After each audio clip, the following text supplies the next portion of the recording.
It's Friday, June 28th, Saturday, June 29th. If you're on the East Coast, across the pond, or down under. And this, my friends, is Spaced Out Radio. Hope you had a great day and night heading into the weekend. I am your host, Dave Scott, broadcasting to you live from the Great White North on top of the rainy mountains of central British Columbia, right here at SOR headquarters. We welcome you to tonight's show, including Revolution Radio. If you want to take a listen to our archives, they are free at youtube.com/Spaced Out Radio. Just do me the favor, hit that subscribe button. Our website is spacedoutradio.com, where we have a plethora of features coming for you. For now, you can read up on Captain Shirk's SOR Newswire, listen to the show live. The Gavinator will have more for you in the next few weeks. Tonight's show is brought to you by the Mighty Moose Beard Oil Company. It's 100% Canadian, 100% natural, taking care of beards around the world. Visit MightyMooseBeard.com. Use promo code SOR2019 today. The final Friday of the month, we take a trip down memory lane for the SOR Paranormal Round Table, where I bring in some friends to discuss the month that was in the weird, strange, and sometimes bizarre. Joining us tonight, Michael W. Hall, the paranormal lawyer. He's been in the news lately. We also have Chris Cogswell, the mad scientist and resident SOR scientist, and UFO researcher and badass goatee wearer. William Pullen is with us as well. We're still waiting to hear from Rich Giordano to see if he is going to join us from GoofOn. Hopefully he does. He might be catching a few Z's already, because I know he's been pretty tired this week. Gentlemen, welcome back to the SOR Paranormal Roundtable. Good to have a good, solid crew like you guys. Michael, it would only be better if you had a beard, but nonetheless, it is what it is. But thank you so much. It's nice to be here, Dave, I'll tell you. Beardless or otherwise. Well, you know, Michael has done a great job at losing a ton of weight. Literally. You had that bypass type surgery on your stomach, and you've lost how much weight now, Mike? Yeah, Dave, since September of last year, I've lost over 130 pounds from down from like 373 at one point. Now I'm hovering around 200 pounds, so it's amazing. Good for you. Good for you. That is just awesome. That's just awesome. Cogswell has about 130 pounds of beard hair, which is always nice. You better believe it, man. That's absolutely right. Gentlemen, we're going to get right into it right now, because this was a coming out of May leading into June. Once again, ufology kind of took over the entire spectrum. We saw some weird things. We saw some strange things, some files leaked, videos coming up from the past that were admitted forgeries now being claimed as real. We're going to start off with something small here. TTSA, all right, To the Stars Academy. And I don't know if a lot of people have asked this question, but they came out with some swag, shall we say, T-shirts, coffee mugs, you name it, using the the gimbal video as some sort of promotion idea. My question, Chris Cogswell, to kick things off on the roundtable: how does TTSA own that image if it's from the United States Navy? Oh, they almost certainly don't. I mean, I think the plan since the beginning, and I think this is a plan that has worked really well in the UFO community for decades, is, don't ask for permission, ask for forgiveness. So, and what I mean by that, too, of it working in the UFO community for such a long time, is also the idea of, don't ask for proof of an amazing claim. Just hope that things will get sorted out later when your claims get shown to be complete fabrications. So, it doesn't matter if you didn't actually go to the colleges you claimed you went to. It doesn't matter if you actually don't have the degrees you had. It doesn't matter if you're making crazy claims on Twitter, or you're lying, or you're fabricating things, or whatever, because the UFO community is nothing if not forgiving of everything, of every possible transgression. So, the idea that they would have asked for permission beforehand for this image, or that I don't even think it crossed their mind to ask for permission. I think they just started pumping out T-shirts. And so the hope is, and the goal is, that they will, I don't know. I guess the hope is that they'll have enough, they'll make enough money on T-shirt sales to be able to hire a good lawyer. I don't really know. I don't know what the plan is.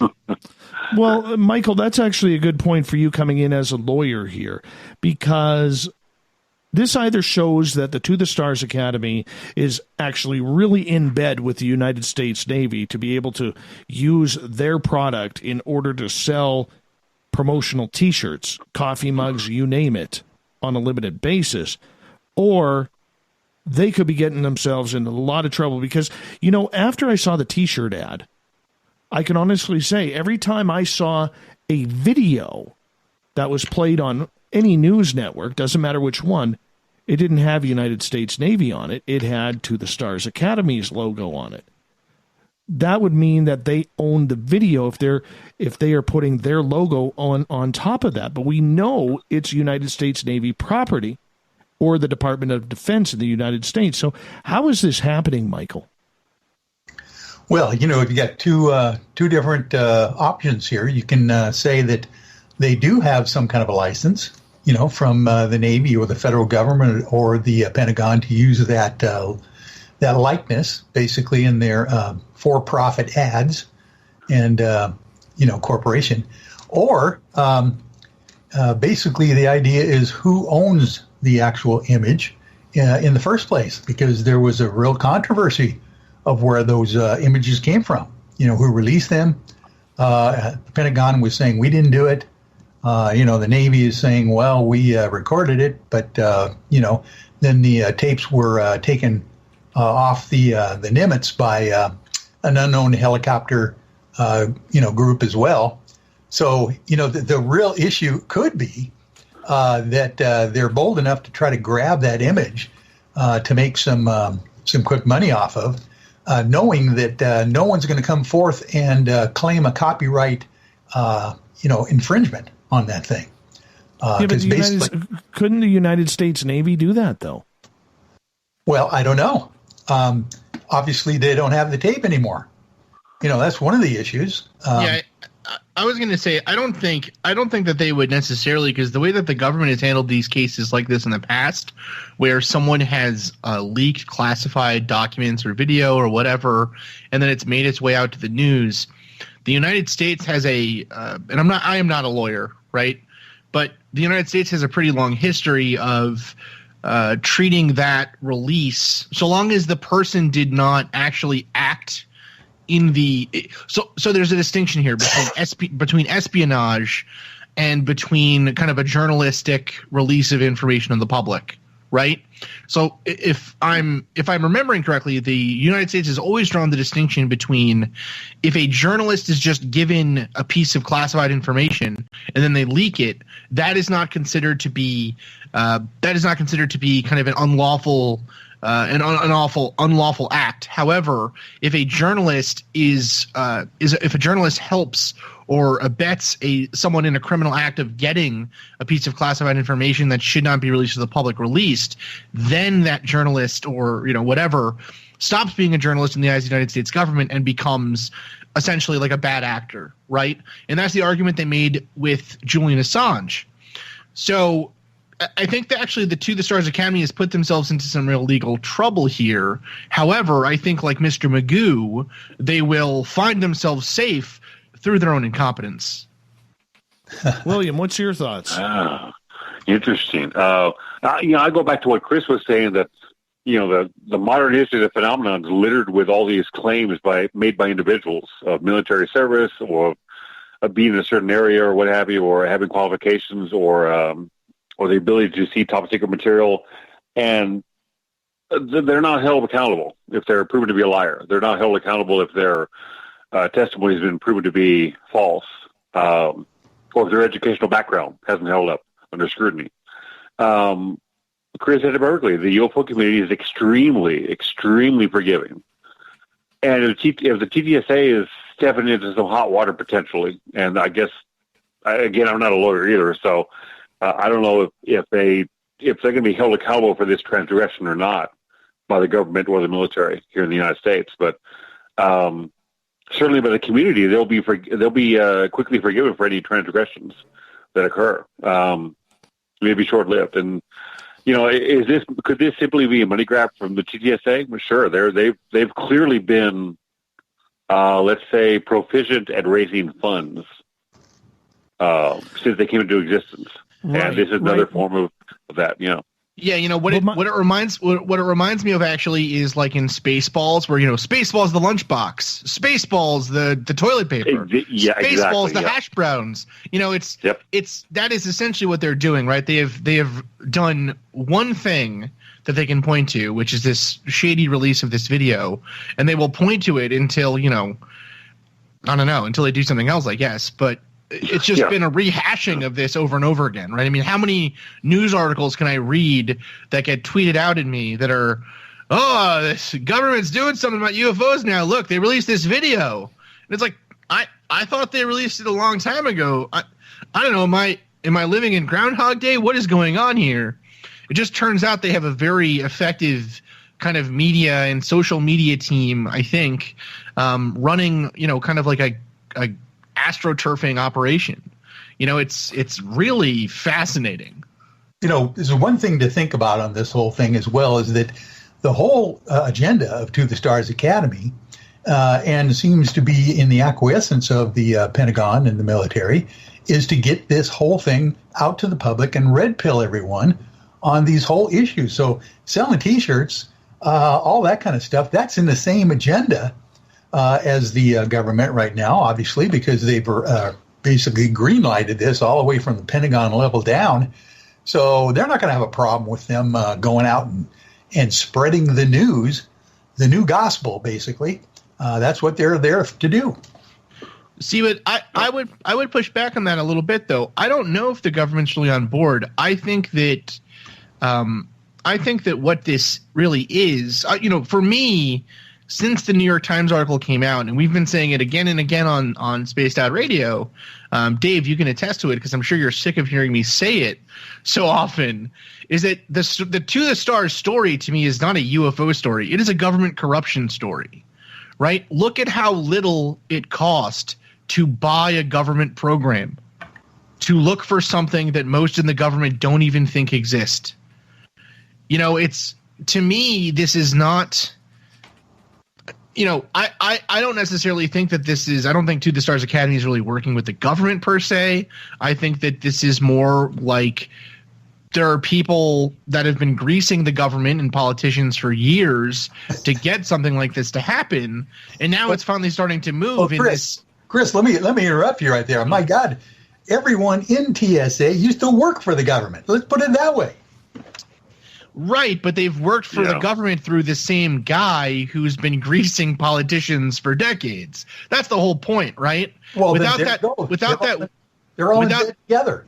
That's what I'm saying. So without that one linchpin, though, without that one money funneling system, that connection goes away. It's not surprising to me that the government that it would be easy to find a government official to grease with money to get pseudo government contracts and jobs and titles and things. That is not that surprising to me ultimately.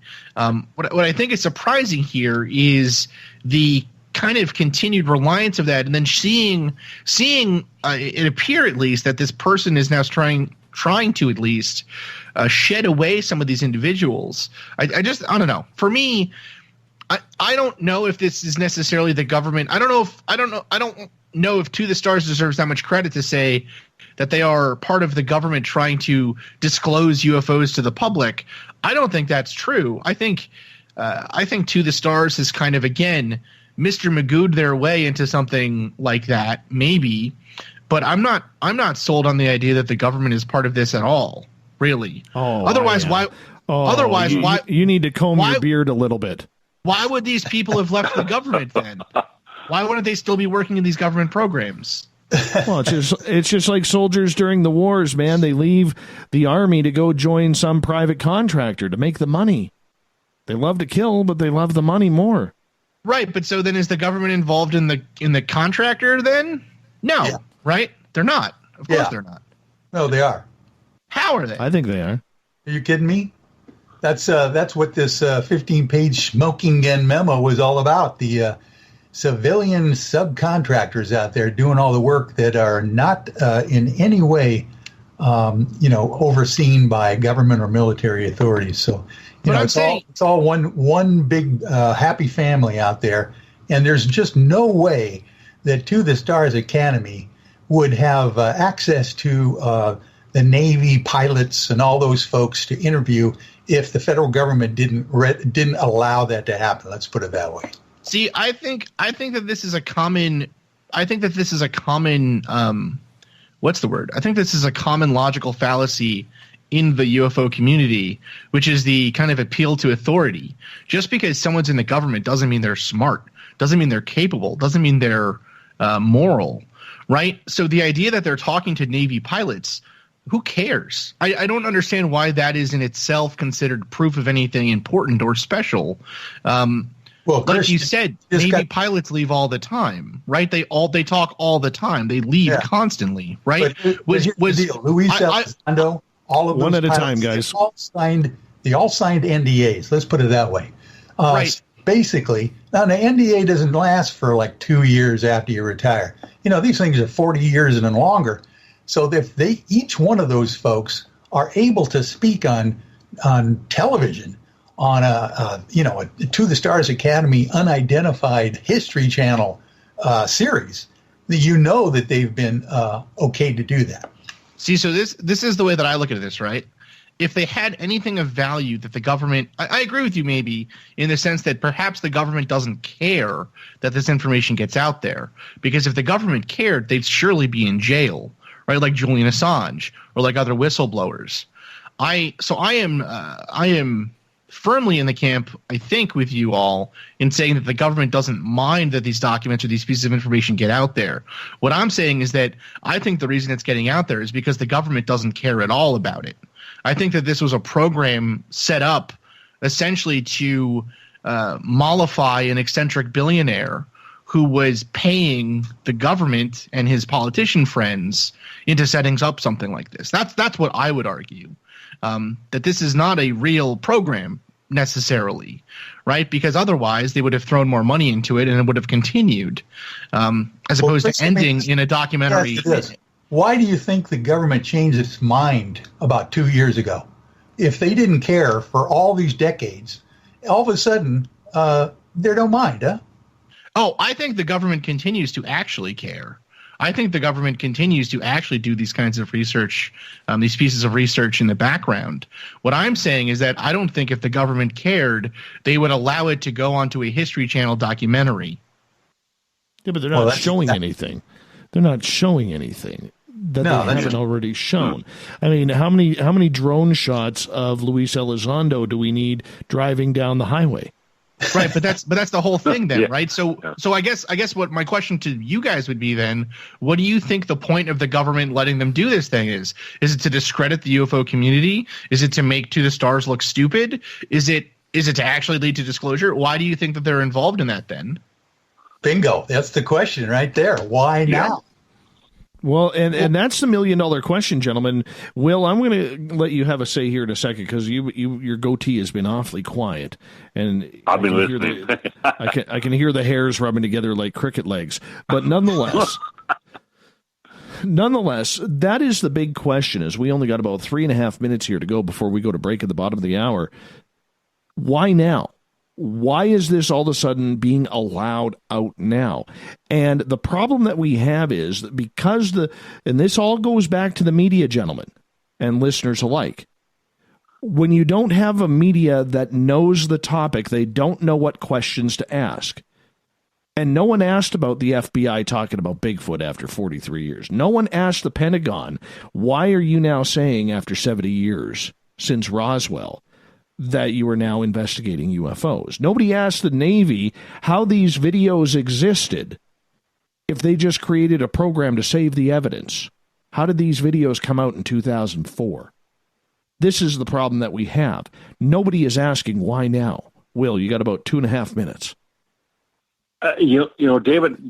Dave, you and I discussed this weeks ago, the why question. there's been these long-winded discussions in the UFO community, on and offline, between the individuals, and neither of us have really seen the question, why? Why is this transpiring? What has changed? What has motivated the government to do what it's doing? What has happened to get us to this point? For whatever reason, whatever we're getting toward, are we getting toward disclosure? It's just simply a money grab. We don't know. I mean, the information is being given out so they can control the narrative.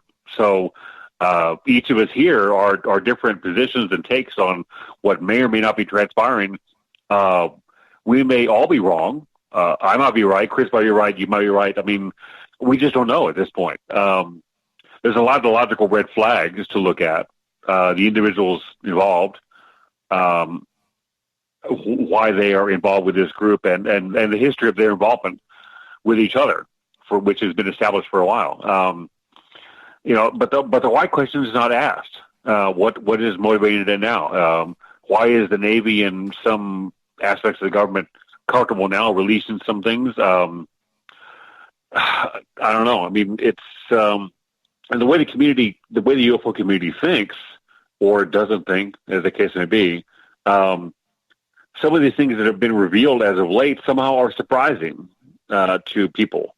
When you specifically talk about UFO investigations, is it believable that the government since 1970, since Blue Book closed, has not been looking at UFOs? Of course not. That's ridiculous. That would be a ridiculous assumption. This program to investigate military UFO encounters that was funded by Harry Reid and some other individuals in the government. Personally, do I think the program has stopped? I'm not convinced that it has. I think they're continuing to at least look into it, at least investigate it on a very cursory level. I don't think they've stopped. But above and beyond all that other smoke and chaos going on, the question why is never asked. And that's that's an important question to ask. Not just what we're being exposed to, what we're being allowed to process.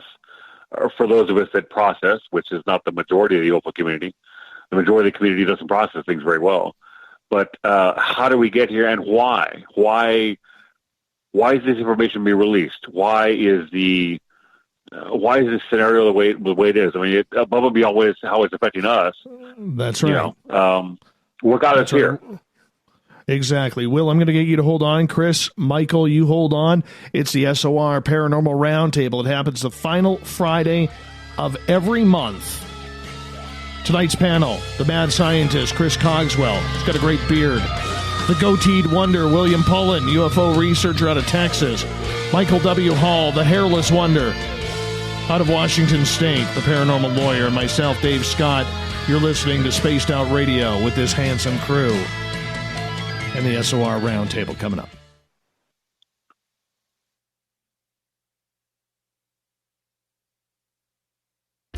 Hey, Spaced Out Radio listeners, it's Dave Scott.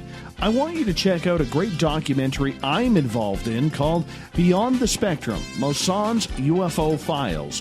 Directed by Darcy Weir, the film follows Jaime Mosson's journey for mainstream journalistic truth in ufology in Mexico. Beyond the Spectrum can be found on Amazon Prime. If you're a member, watch it free. It's worth the watch.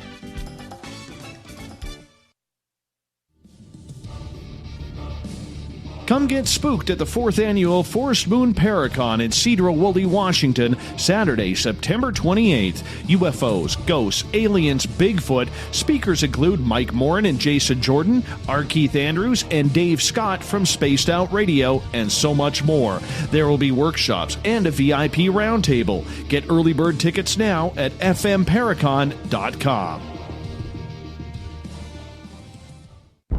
Are you intrigued by Paranormal Talk Radio? You'll love the new Paranormal Radio app from TalkStream Live.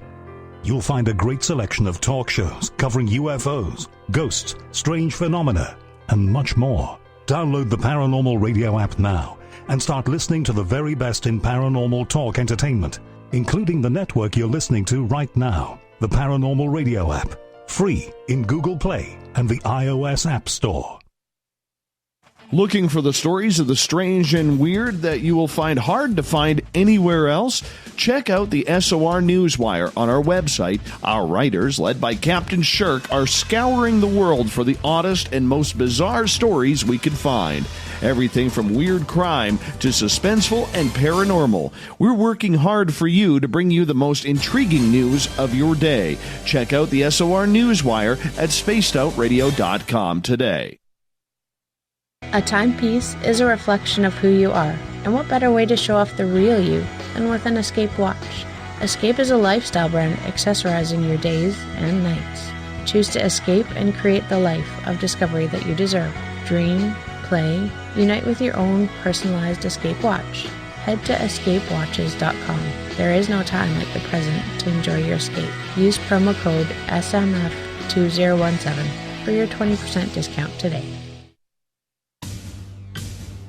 Are you having encounters with the paranormal, supernatural, or ufological that you cannot explain? Look no further than the SOR Sightlines Report, brought to you by the Experiencers Support Association. This is Ryan Stacy, head of the Research Association, TESA. Soon on the Spaced Out Radio website, you'll be able to file your reports and have them researched for you. We are independent and ready to help Spaced Out Radio listeners today. Heading to Vancouver and looking for a night on the town? The Moose Vancouver is the bar that never stops rocking until 2 a.m. every night. The Moose has great food with everything on the menu from $6.95 to $8.95. Fantastic, vibrant staff and rock and roll that will bring you back to when the music was real, the hair was long, and the guitars were rocking. Get your party on at the Moose Vancouver, the official party bar of Spaced Out Radio. Hello, this is your guitar man, Ron Bumblefoot Thal, and I have to tell you, I love the response I get for Little Brother is Watching from Spaced Out Radio fans. It's amazing how music can inspire and make people think deeper about what's going on in the supernatural world. You can head over to my website, bumblefoot.com, to check out my music, my guitar workshops, my touring, even check out some of the hot sauces that I'm working on. And make sure you keep on listening, because with Spaced Out Radio, you know Little Brother is watching. Every night on Spaced Out Radio, we have places for you to hang out. Hi, this is Carl. Join our SOR Space Travelers group on Facebook for live chat. On Twitter, using hashtag Spaced Out Radio, you can also join us in our Spreaker chat room. Check us out on Instagram at Dave Scott SOR. All of our archives are free on YouTube at Spaced Out Radio. By the way, I'll be watching you at your window until you do. Bye! Did you know Spaced Out Radio runs 7 days a week? Hi there, this is Tessa Nicole Thomas, and I'm here to take you on a paranormal journey each Saturday and Sunday night. Why change the station when you have it all right here? Together, we'll hang out and share some strange and scary stories. And don't forget, we have Psychic Sundays as well, so come tune in Spaced Out Weekend. We get going at 9 p.m. Pacific, midnight Eastern, only at spacedoutradio.com, where we own the night. From the heartlands of Canada to beards around the world, we know how to take care of you. Fill your follicles with the Mighty Moose Beard Oil. All our oils and balms are handmade and 100% natural ingredients because we care about your beard. And hey, use the promo code SOR2019 and get your Mighty Moose Beard Oil today. You can check us out on our website, mightymoosebeard.com.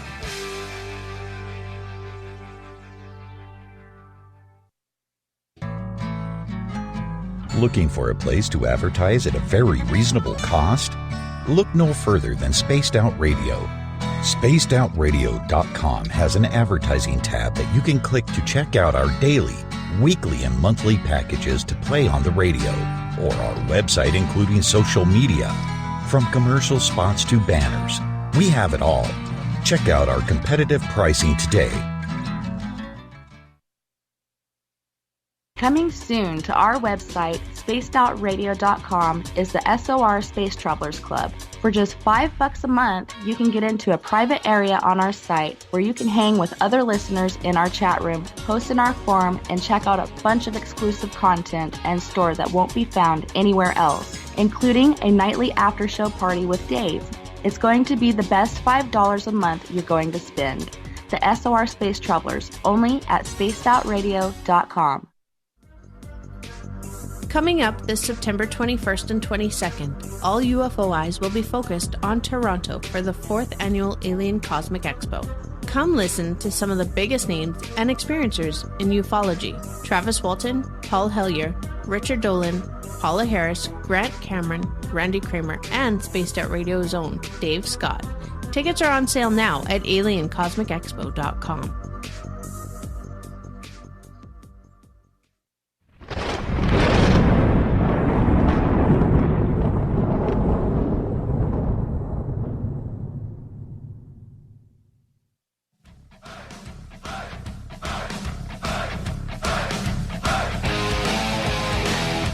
Welcome back to the second half hour of Spaced Out Radio. Tonight, I am your host, Dave Scott, sitting in the captain's chair of SOR headquarters. Reminder, if you've missed portions of this show or others, you can listen to our free YouTube channel, youtube.com/Spaced Out Radio. Do me a favor, hit that subscribe button. Our website is spacedoutradio.com, where you can read up on the SOR Newswire by Captain Shirk and listen to the show live. The Gavinator, our intrepid internet provider and website designer. He'll have more coming up in the next few weeks. The SOR Paranormal Round Table happens the final Friday of every month. Tonight we're joined by the paranormal lawyer, Michael W. Hall, UFO researcher out of Texas, William Pullum, and the mad scientist, Chris Cogswell. Gentlemen, thank you so much for being here tonight. We're going to kick this one off as the debate continues. There's a lot of information that came out in the month of June. One of the things that surprised me was the FBI. Now, this may sound a little woo, but that's okay. We like a little woo around here. You know, back in April, we had the Navy come out saying that they were going to now provide an area for pilots and crew members to report unidentified anomalies. Then the Pentagon comes out a few weeks later and says, yeah, we've been looking at UFOs. And then all of a sudden it was like the FBI said, hey, boys, hold my beer. Watch this. Yeah, we investigated a Sasquatch case 43 years ago. And even though it would have only taken a couple weeks, maybe a month or two, to come out and say it's deer hair, we're now going to release that it's deer hair, just to screw these people up. Did any of you find it ironic that with everything going on, the FBI would come out with a non-Bigfoot story? Michael. Yeah, that was just really strange. The fact that they would come out with a story like that that's paranormal, cryptid, and all that, but it's debunking the whole thing after all these years. Sure didn't make a whole lot of sense. You know, obviously, the FBI at one point, they come out with a whole thing on their website of all the UFO files that they have wanted to release. That was a couple years ago. Now they're coming out with this Bigfoot thing, almost like you're right. They just kind of didn't want to be left out. You know, they want to make sure that hey, we were looking into this. Of course, it wasn't anything that we found out to be real, but we're on top of this too. Chris, what do you think? Or William, one of your two thoughts? I said both your names. I got confused. Well, we touched on this topic a few weeks ago, and my first thought when this information came out was, in my head, I was thinking, why would they investigate Bigfoot? It's not like this primate or organism is committing crimes against the state or against individuals, citizens of the United States.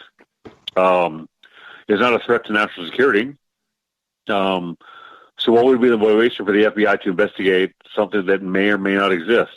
I don't know. I'm still stumped on that. So, hey, this is right up Fox Mulder's, back door. This is all the X-Files is all about, when there was weird, that's there's a reason. Why would they spend taxpayer dollars doing that? I mean, there had to be clearly a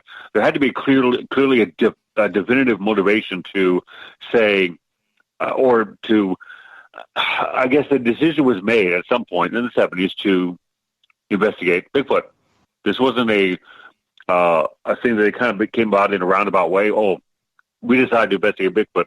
That's not something you undertake just in a matter of fact way.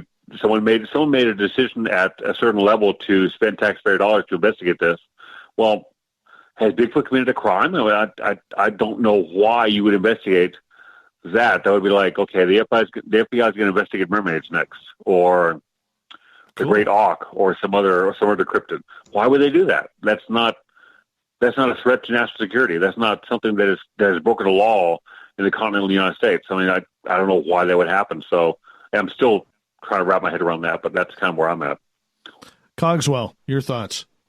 Yeah, I mean, kind of similar to William. I think, it's just kind of a weird story. I mean, I think it harkens back to a time when the government had a lot more money for random stuff than it does now. Really, frankly, I mean, the government for a long time. I mean, this is the thing too, right? We have to remember that the people in the United States government are people. They're parts of their culture and time period, and so it's not really all that surprising to think that the people. Think about the programs like the psi research and things, remote viewing and whatever that happened in the FBI and through the government in sort of the 60s and 70s. These people or these programs are products of their time. We thought that they were interesting or worthwhile to investigate because the public thought so at that time, right? So for me, the idea that these Bigfoot cases would have been investigated isn't such a stretch. However, I think it's interesting to think that, the way the story – it sounds like, too, the way that the story came about, or the way – rather, not the story, but the way that the investigation came about as well – was this one guy kept hammering the FBI to investigate this stuff, and finally they decided we'll humor him and we'll go out and investigate it. Right? I mean, it was like 15 pages of a single document or something. Mentions this guy, says, he's been messaging us continuously. We did the analysis. Some of the hair samples we can't really figure out what's going on here, but one of them seems to be definitively deer hair, right? I mean, and again, at the time period too, I was trying to make this case as well. This is before DNA was ever used in a courtroom. This is before DNA was ever used really effectively for kinds of forensic analysis and things. So when they're talking about hair analysis, what they're talking about is, analyzing the ends of the hair under a microscope, looking for general kind of genetic markers and stuff, but nothing of the same level that we do today. So, I think it's interesting. And I guess, the ultimate question is sort of why, right? Why did they do that? And I don't really think any of us have a good answer for that. Well, go ahead, Michael, and then I'll have a point. Okay, I'll make it quick, but let me also just point out that, the FBI had been interested in UFOs from the very beginning, even though no one had created a crime on that. The Maury Island incident film points that out. Our good old buddies Steve Edmondson and Scott Schaefer, who produced that thing out here in the state of Washington, about the very first modern-day UFO sighting, well before Kenneth Arnold and Roswell, was right here in South Puget Sound. And the whole idea that J. Edgar Hoover jumped all over that immediately, even though it was just a strange woo-woo factor at the time. He sent military guys and FBI, his FBI special agents out there to check this whole thing out. So I'm not surprised at all that the FBI would be jumping on something that would be so anomalous as Bigfoot. My gosh, I mean, there's been rumors that Bigfoot, is an interdimensional being, maybe is connected with UFOs itself. So, that's that whole purview of, the X-File desk at the FBI has been around for a long time. I would think they would be right on top of that anytime. I think, like always, Trip and Fool in the chat on Spreaker has a really good point, which is, and this is something that I've actually asked on the show before too. So he says, he or she says, quote, could it be that there isn't anyone watching the hen house? Could someone just be releasing files since no one is actually watching the archives while there isn't actually a commander, just acting commander in charge? I actually was wondering that myself, how much of this recent kind of UFO world movings isn't actually coming down to the administration that's in charge currently, being kind of green around the, new to this whole thing of governing, and it's, I've wondered that myself, actually. So I don't know, but I would not be surprised if there aren't some really interesting stories there to be told. Well, my part on it is the whole timeline. You guys know, and the audience knows, I've been pushing timelines for a while here, that we have to read between the lines and look at how everything seems to be dropping into place. And in the next hour, we're going to get into the alien autopsy video, which is very weird on this timeline as well. However, when it comes down to the FBI doing this, I don't give a care that it's deer hair. I'm still a little shocked that they would wait 43 years to say it's deer hair. That confuses me a little bit. You just don't do that. There's no point. The FBI doesn't, and I'm sure they do, and I'm saying this facetiously, but the FBI just doesn't lose cases like that. They don't lose that many, especially for that long. And when I just look at the timeline of the Navy, then the Pentagon, and now the FBI all of a sudden bringing up or releasing a formerly top secret report on deer hair 43 years later. To me, the alarm bells are going off and saying, what was the point? What was the point of releasing this from their top secret on a Freedom of Information Act request? It just doesn't make sense to me. And the fact that it's about Bigfoot, of all topics, that just really rings alarm bells for me. Why? I may be barking up a tree that doesn't even exist, but the tinfoil part of me says, there's something here. Anybody? I mean, I don't know, man. The FBI loses stuff all the time, I'm sure. And I mean, not to give too much of, I don't know. I think that the idea that this is, maybe it is being released for some reason, and maybe they are releasing a bunch of different kind of documents and things over time that relate to these kind of subjects. Maybe they just kind of want to shed it all off, right, and get rid of it from their archives, or, there's a lot of questions or whatever, or maybe there's someone in the archives department who is sort of into this stuff and decided, hey, it'd be kind of cool to release all this stuff.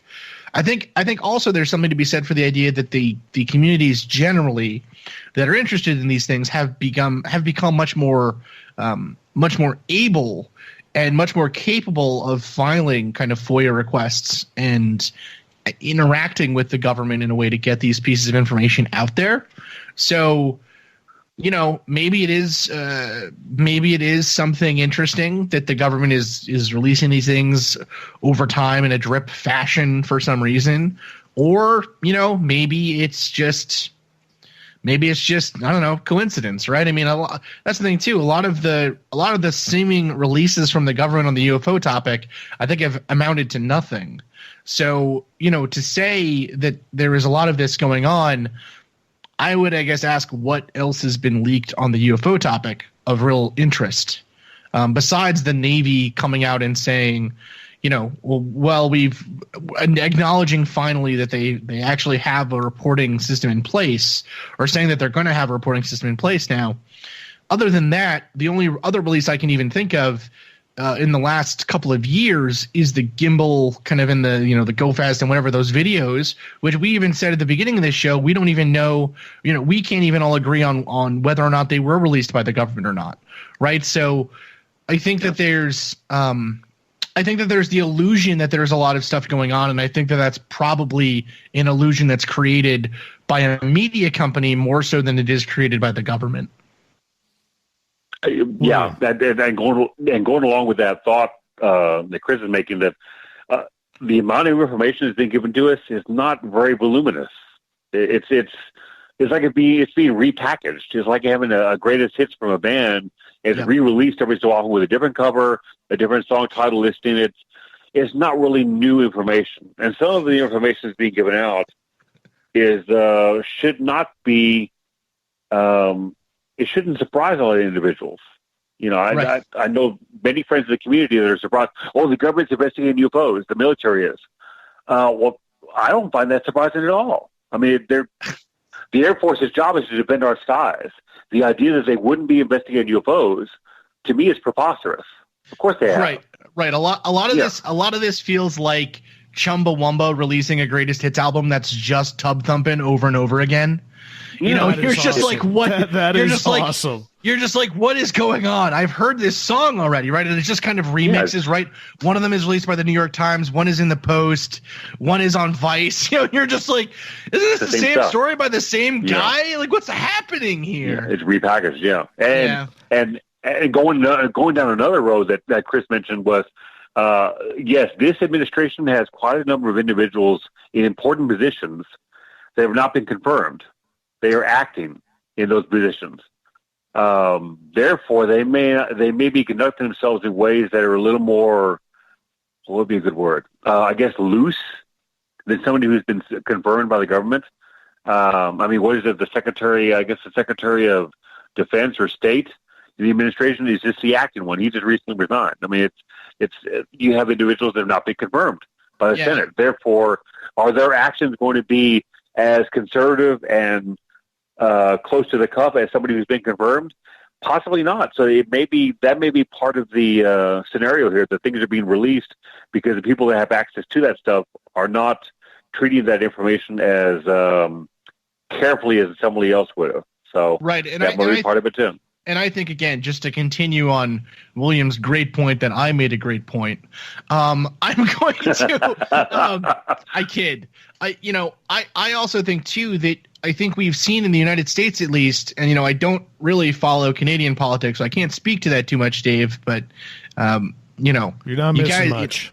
All right, so there we go. The United States government in recent the last couple of administrations overall have seemed to kind of been increasing in the level of corruption that we see. And so, and that's for a bunch of different reasons. But so I would also not be surprised if, again, the ultimate story here is not necessarily about the underlying evidence that comes out, but more about how corruption is leading to more releases on this stuff, so that private individuals can make money, right? And so, it's not surprising to me to think that, in a government where oil lobbyists can become the heads of the EPA, that also potentially there are ways to kind of grease the palms internally at defense places, at places that do these kinds of studies and things, to help fund and further a media enterprise that runs these kinds of things. That to me isn't all that surprising. And that's, to me, if I was a kind of reporter by day job and studied in that kind of thing, that is what I would be investigating here. I don't know necessarily if I would be looking at anything else, because for me that is a fascinating question. Michael W. Hall, your thoughts? Okay, I'll tell you what. I think we're missing the point. The point is not what they're releasing. Everybody in ufology has known about the existence of UFOs, and we've even known about alien abductions and the possibility of ETs visiting the planet for decades and eons. The real crux of the matter is that ever since the New York Times article came out, December of 2017, at that point, there's been a massive uptick in the disclosure, in the confirmation as well. Let's just put it that way. It's not what they're confirming. It's just the fact that high-level government officials from the Pentagon, Luis Elizondo, whether he worked for the Pentagon or not, and To the Stars Academy, all these guys from the CIA that have retired now, that's the issue that's going on. We have never, in ufology, had these high-level people in organizations in the military confirming the existence of UFOs. That's a major event. I'm 66 years old. I was a APRO field investigator in 1974 and been involved in this process ever since then. And I tell you what, I have never seen this massive floodgate of controlled, let's put it that way, disclosure from federal and military sources. So that's the point right now. And as Dave Scott is famous in asking, the bottom line is, why now? Either, as Dave has mentioned before, something has already happened, or something is about to happen. Can I just ask quick? Besides Sure, we got Elizondo, 2.5 minutes. Okay, besides Elizondo, are there any names that are brand new to this that To the Stars has brought out? Because as far as I know, it's Jim Semivan, who we know has been interested in this for a long time. It's the people all connected to Bigelow, which were part of the Skinwalker Ranch investigations, which we've known for a very long time. And it's Chris Mellon, I guess, who has been known in the UFO community for quite some time, although not necessarily publicly. So I would, and that's kind of the point I always push back on when someone says that about this disclosure thing is, well, it's the same names that you can't keep pointing to the same list of 10 names and say, look, now we have government people coming out and saying they believed in this. Well, they said that 10 years ago. They said that 20 years ago. They said that X number of years ago, right? I mean, who else, unless I'm mistaken and I don't know, who else have they brought out? They've never said that publicly. That's the bottom line. These guys have been in the shadowy background with Bob Bigelow for decades. Grant Cameron has pointed that out. This goes all the way back to Bill Cooper and the Aviary. Let's put it that. These guys have been around forever, but they've been in the shadowy background, and they haven't come out publicly and made any television series on the History Channel, that kind of stuff. So the real question is, why now is everyone coming out of the woodwork, even though they've been involved in a long time here? Why are they trying to red pill the public right now? I have a feeling there's something that is basically out of their control happening, and they need to get, whoever they are, they need to get ahead of the spin on it. Oh, of course. Of course, gentlemen, we got about 1 minute left here, and it is about the spin. It really is about the spin of everything, and I'm just wondering, if when we look at everything from a whole, does this mean that we are going to see more woo coming out, more of these situations with the alien autopsy video that we are going to talk about in the next hour? Because we're going to have a lot of fun with that. We're going to rile the people up. We all can sit here and talk bad about the TTSA. It's very easy to do. But we're going to go to break on this note. Just remember, they are the only group right now to actually bring this to the forefront and make the mainstream media give this prime attention instead of making fun of this topic, as has been done for years. If they've accomplished anything positive for the UFO field, it's that. Michael W. Hall, Chris Cogswell, William Poland, and myself, Dave Scott. The SOR Paranormal Round Table continues with hour number 2 right after this.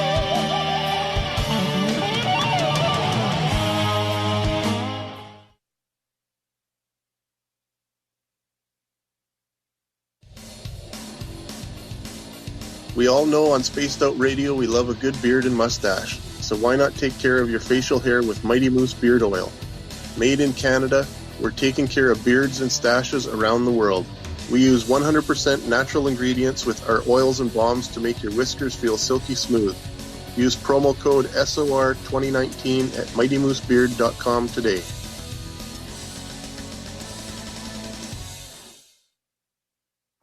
Come hang out with Spaced Out Radio, where we own the night. This is Carl. You can follow Dave on Twitter at Spaced Out Radio, and during the show, use the hashtag Spaced Out Radio to chat with us live.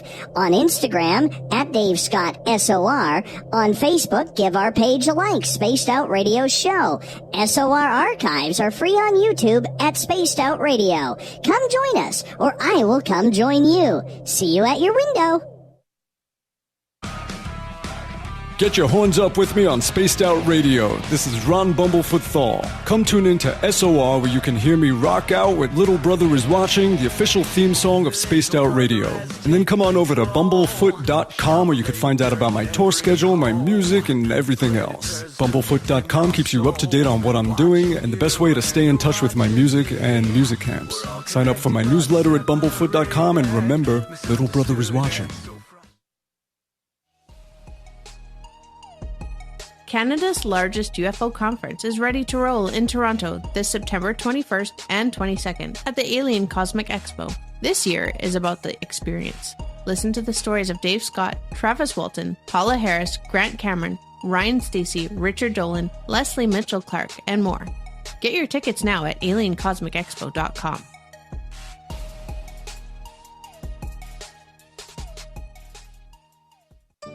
Find your escape where time has no limits. It's about living today and cherishing the heritage of yesterday. A spirit of adventure for what is new, with the nostalgia of the past. Your timepiece is a reflection of who you are. Life surrounded by beauty from the world around us to the soul within. EscapeWatches.com. There is no time like the present to enjoy your escape. Use promo code SMF2017 for your 20% discount today. Hey fans, it's Dave Scott. Do I have something for you to check out? A great documentary about legendary Mexican investigative journalist Jaime Maussan and his search for the truth about UFOs. Beyond the Spectrum, Maussan's UFO files can be found on Amazon Prime. It's free to watch if you're a member. You might even hear me in it. So check out Beyond the Spectrum, only on Amazon Prime. The Call of the Wild is in Vancouver. The Moose Vancouver is one of the hottest bars and restaurants in the city. Open until 2 a.m. nightly, the Moose will rock you like a hurricane all night long. Great food with everything on the menu at $6.95 near the corner of Nelson and Granville. Get your horns up and come rock with us. The Moose Vancouver, the official rocking bar of Spaced Out Radio. Visit purpleplates.com today. For over 40 years, the Purple Energy Plates have been delivering amazing results for their many customers. Inspired by the great genius Nikola Tesla, the harmony, healing, and energetic effects of the plates have proven over and over to be beneficial and often miraculous to thousands of customers. Check their site for daily specials and choose from their many energy products. You won't be sorry. Visit them today at purpleplates.com. Are you having encounters with the paranormal, supernatural, or ufological that you cannot explain? Look no further than the SOR Sightlines Report, brought to you by the Experiencers Support Association. This is Ryan Stacey, head of the Research Association, TESA. Soon on the Spaced Out Radio website, you'll be able to file your reports and have them researched for you. We are independent and ready to help Spaced Out Radio listeners today.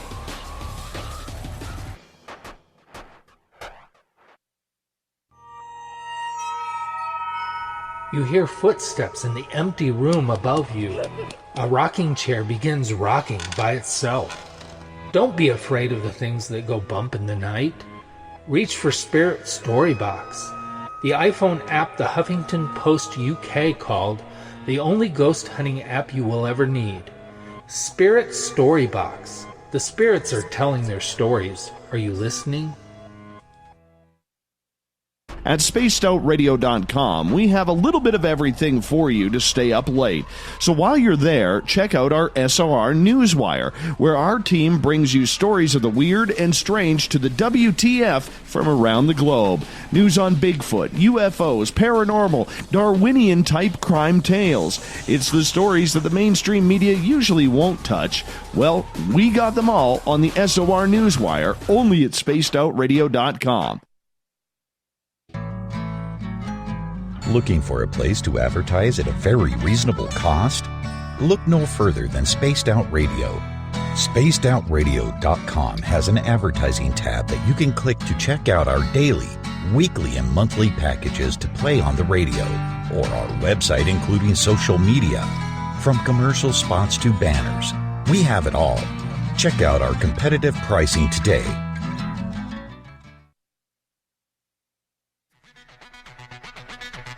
Come get spooked at the 4th Annual Forest Moon Paracon in Cedar-Woolley, Washington, Saturday, September 28th. UFOs, ghosts, aliens, Bigfoot. Speakers include Mike Morin and Jason Jordan, R. Keith Andrews, and Dave Scott from Spaced Out Radio, and so much more. There will be workshops and a VIP roundtable. Get early bird tickets now at fmparacon.com. We are getting ready to relaunch the SOR Space Travelers Club at spacedoutradio.com. For $5 a month, you can join us for a plethora of features found nowhere else. Hang out in a private chat room during the show and after party.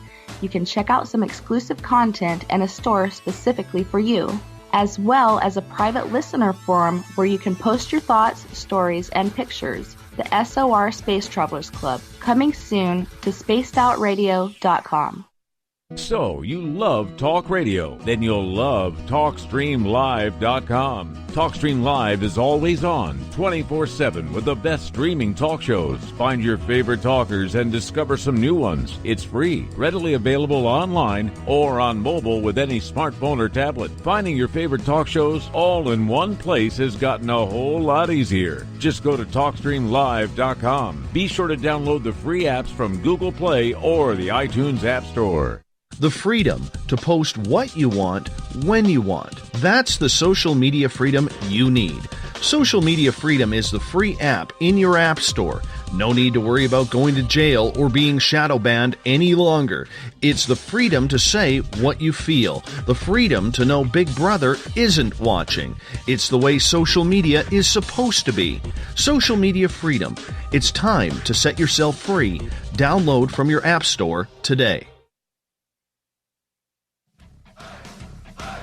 You're listening to Spaced Out Radio with Dave Scott.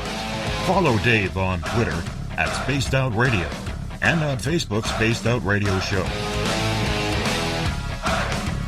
Welcome back to the second hour of Spaced Out Radio. Tonight, I am your host, Dave Scott. Thank you so much for being with us this weekend while I am off finding my Zen, my Chi, and hopefully some ghosts, and celebrating Canada's birthday on Monday. Tessa Nicole Thomas will be back with Spaced Out Weekend, 9:06 Pacific, 12:06 a.m. Eastern, spacedoutradio.com. We welcome back everyone listening in on KDNF AM 1560 in Dangerfield, Texas, down in Reedsport, Oregon on KDUN AM 1030, in Ridgecrest, California, KZFX 93.7 FM. I know Chuck hates it when I say that. KZFX 93.7 FM, WQEE 99.1 FM in Newnan, Georgia, and UPRN 107.7 FM in New Orleans. On the digital side, hi to everyone listening in on Revolution Radio. I don't know why, but I just waved at you, even though you can't see me. Don't forget, you can check out all of our archives for free at youtube.com/Spaced Out Radio. Do me a favor, hit that subscribe button. The Desert Clam has set the password for tonight in the SOR Space Travelers Club. What is this? Brephophagyst. Brephophagyst is your password. Make sure you use it wisely, Space Travelers, as the clam sets a password each and every night right here on Spaced Out Radio. Our website is spacedoutradio.com, where you can read up on the SOR Newswire, listen to the show live. The Gavinator has a few more features coming up very, very soon. Final Friday of the month means it's time for the SOR Paranormal Round Table. We got a very vocal crew tonight in William Pullen, UFO researcher out of Texas, the mad scientist and resident scientist of Spaced Out Radio, Chris Cogswell, and the paranormal lawyer, Michael W. Hall. Gentlemen, we're getting into another topic here because in the last couple of weeks, it's come to the attention, thank you to Grant Cameron, that the alien autopsy video, which was deemed a fake back in the late 1990s, early 2000s, is now allegedly real. Now, while people sit here and debate the merits of the video, which I do not believe is real, I'm on record as saying that, there is talk that there is a real video, and that came out with 11 pages of emails and memorandums between Bob Bigelow, Eric Davis, Chris Mellon, Hal Puthoff, and a couple others, basically saying there was some reality to this video, which shows aliens that crashed at Roswell being dissected. Now, Michael, you were part of Grant Cameron's team, and you are someone who has seen the memos and the information that Grant has. What is the significance of this release to you? Well, the real bottom line interest to me was, and I'll tell you the history that Grant Cameron has, kind of had with this entire subject matter, along with the Admiral Wilson 15-page core secrets transcript, whatever. About November of 2018 is when Grant initially got contacted by the gentleman who is confirmed himself now, James Rigney, giving him the documents initially of this 15-page memo. And then later on, the other memo regarding the alien autopsy, emails back and forth from basically Kit Green, Christopher Kit Green, the PhD and medical doctor that's famous as being from the NIDS group and way back when too as well. The communications on the alien autopsy was between Kit Green and Robert Bigelow, when basically these folks from the Advanced Theoretical Physics group that Melinda Leslie has done the research on got together and basically asked these questions about the alien autopsy and about UFOs. And supposedly they basically greased the skids so that Eric Davis, the PhD scientist, could actually go and interview Admiral Wilson regarding this UFO issue as well. So way back when, Grant got these documents, and I became involved in January of 2019 with reviewing these documents.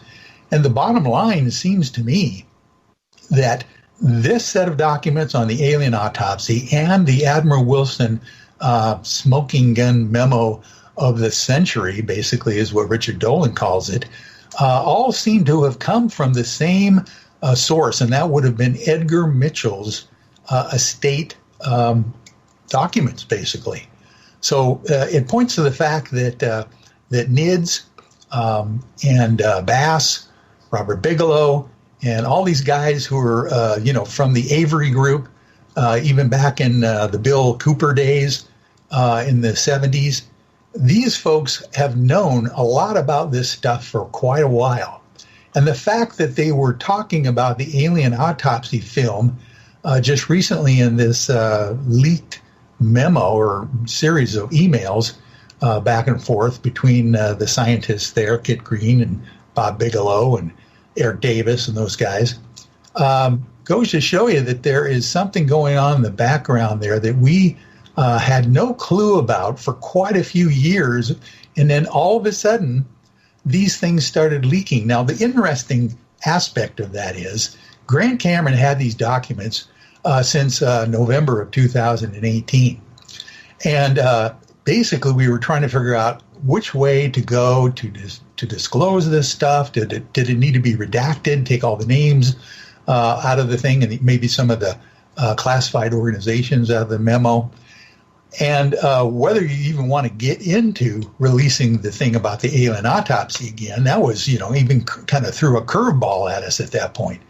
And then in reality, what happened was, out of the blue, this stuff on June 6th was released, leaked on Twitter, in the Imgur site on Twitter. So it seems to me somebody wants these things out. Because Richard Dolan has had a copy of it earlier. Grant Cameron had it a long time. And basically, they didn't release it, so someone else did. William, your thoughts? I'm with you, Dave. My professional position on the alien autopsy video is that it's a hoax.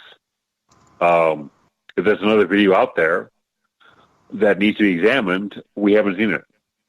So there's no way for us to examine it objectively and come to a consensus as to what it means, whether it's legitimate or not. So My issue with documentation or alleged documentation that may or may not be legitimate in the UFO community is that a lot of it has a lack of provenance. You can't track it back to its original source.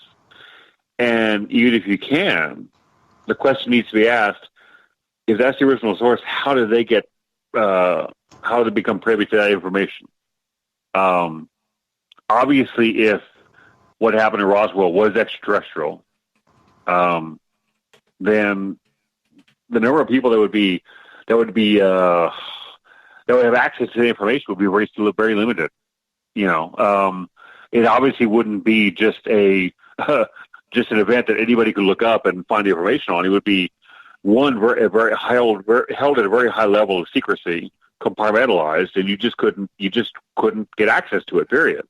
So if this originated with Mitchell and how did he come to that information? I mean, he was an astronaut. I'm still looking into those documents and then trying to weed out, okay, the why and when of all this stuff. And above and beyond that, the claims that there's another video out there that has not surfaced at all.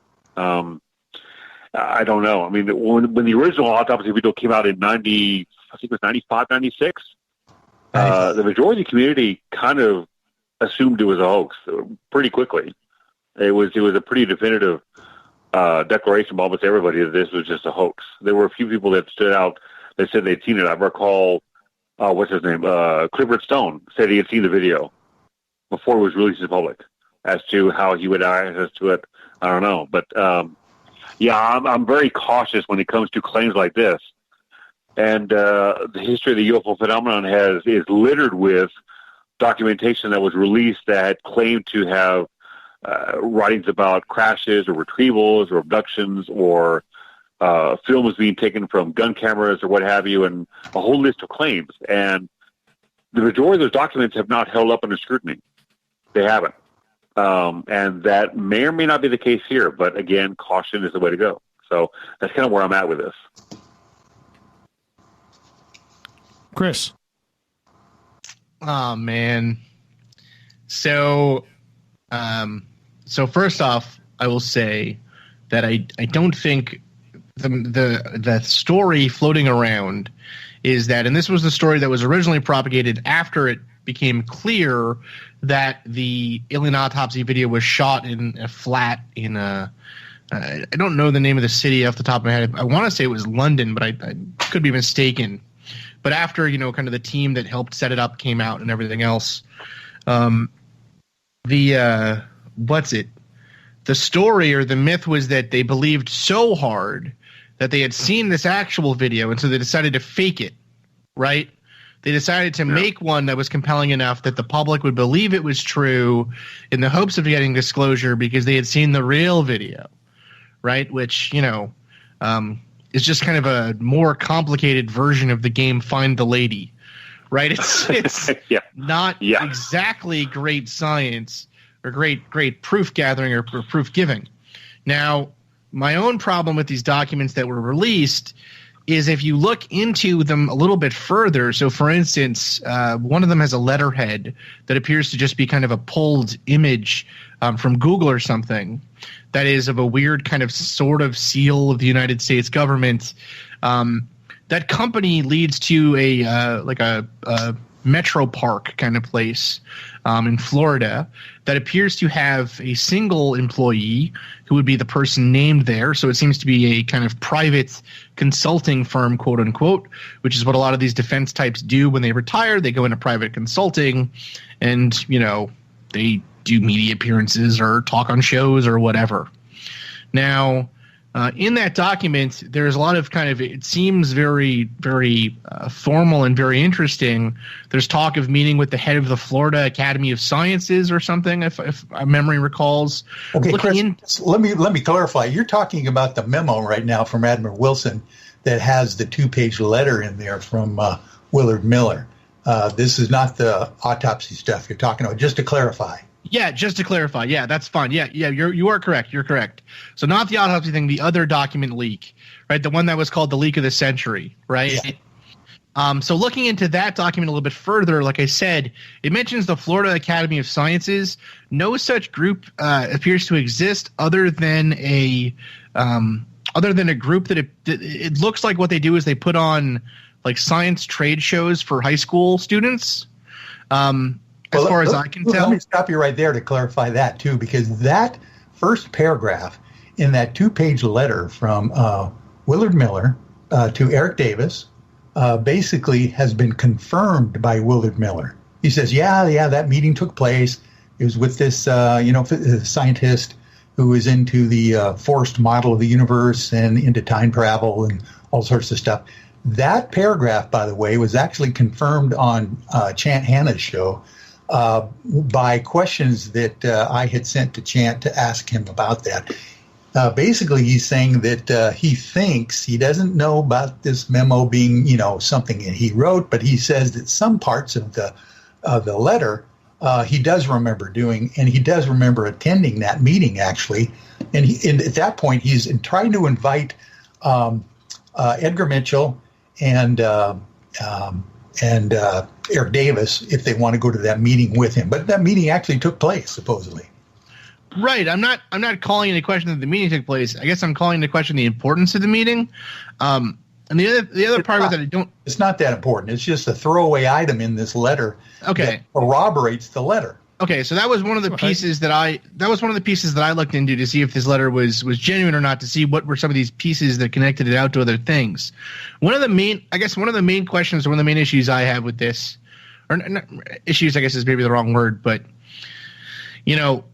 one of the major problems that exists in non-scientific fields is the inability to let go of dead theories. It's why the UFO topic hasn't progressed since the 1950s, essentially. It's why we're still reading books about, Roswell and all these other cases that occurred a long time ago, why it appears that nothing new is occurring, why these stories keep getting regurgitated. It's because there is no critique and peer review process, right?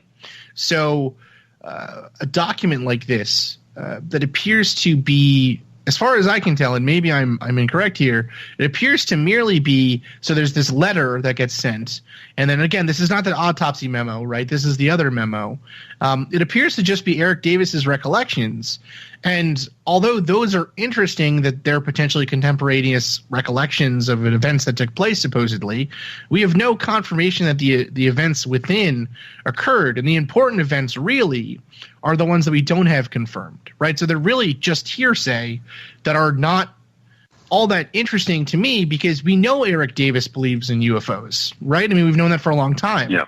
So to me, all these documents prove is that one UFO believer who we've known believes in UFOs was talking to another UFO believer, and that's it. So the only revelation from these documents is that this other guy, Miller, I think you said his name was, the one who was operating out of Florida.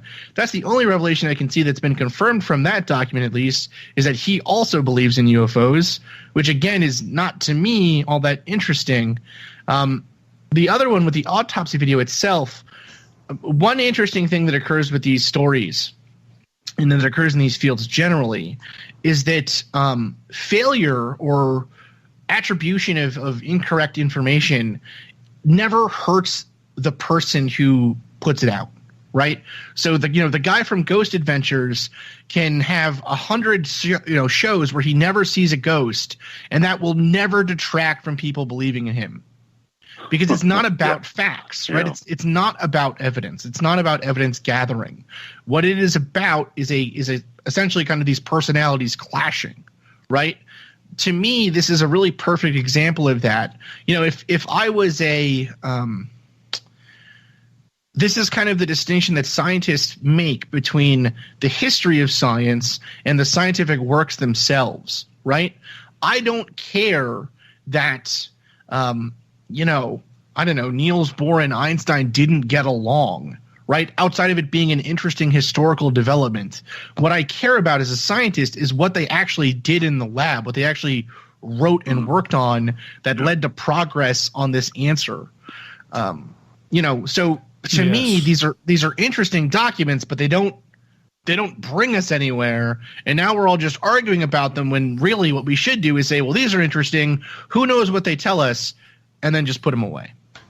Well, Chris, I'm going to have to give you a little bit of a deduction here in points for tonight's show because that was just way too logical, and that's not enough woo for a Friday night.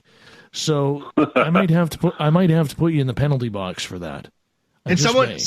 So Kevin in the chat is asking what can be done so we can accept and go forward. I think the only thing we can do is go to the data, right? As far as I can tell, there is really only a handful of people doing good UFO research right now, one of whom is Cheryl Costa, who is compiling all these case reports into these wonderful statistical analyses that are telling us actual stuff, right? Actual interesting things.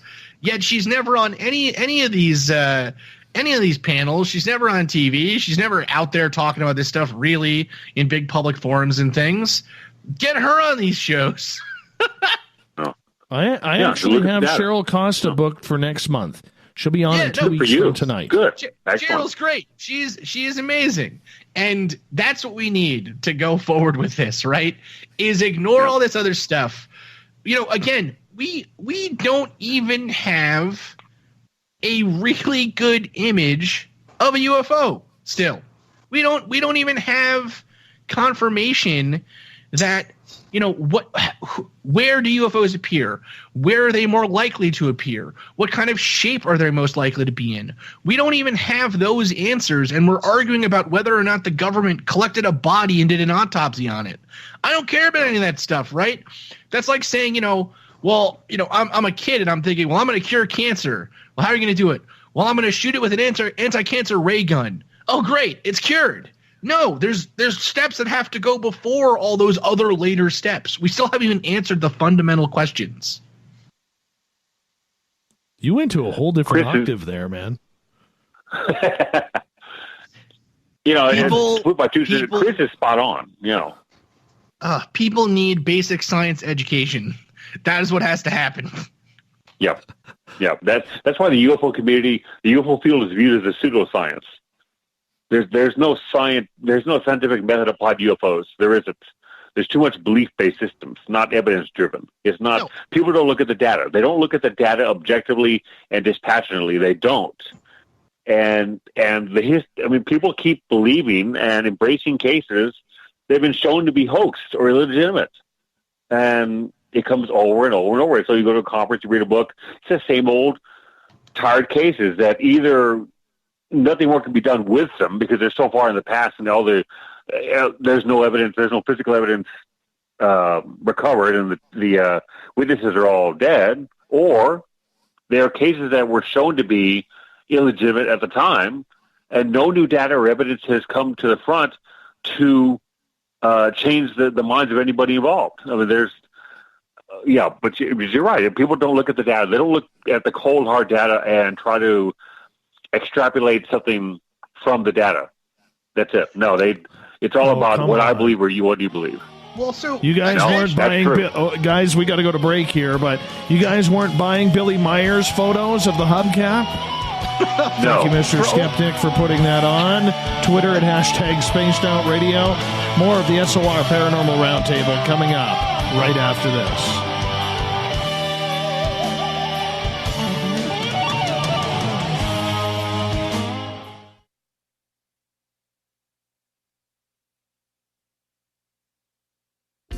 Hey, Spaced Out Radio listeners, it's Dave Scott.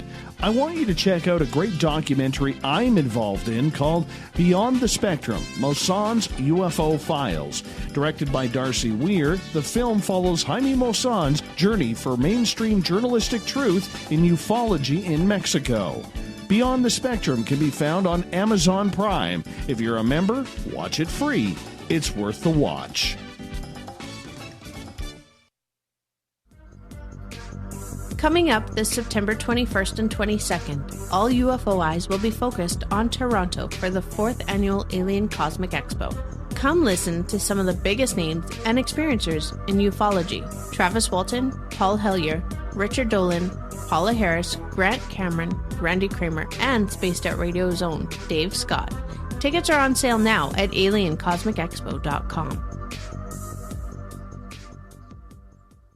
Did you know Spaced Out Radio runs 7 days a week? Hi there, this is Tessa Nicole Thomas, and I'm here to take you on a paranormal journey each Saturday and Sunday night. Why change the station when you have it all right here?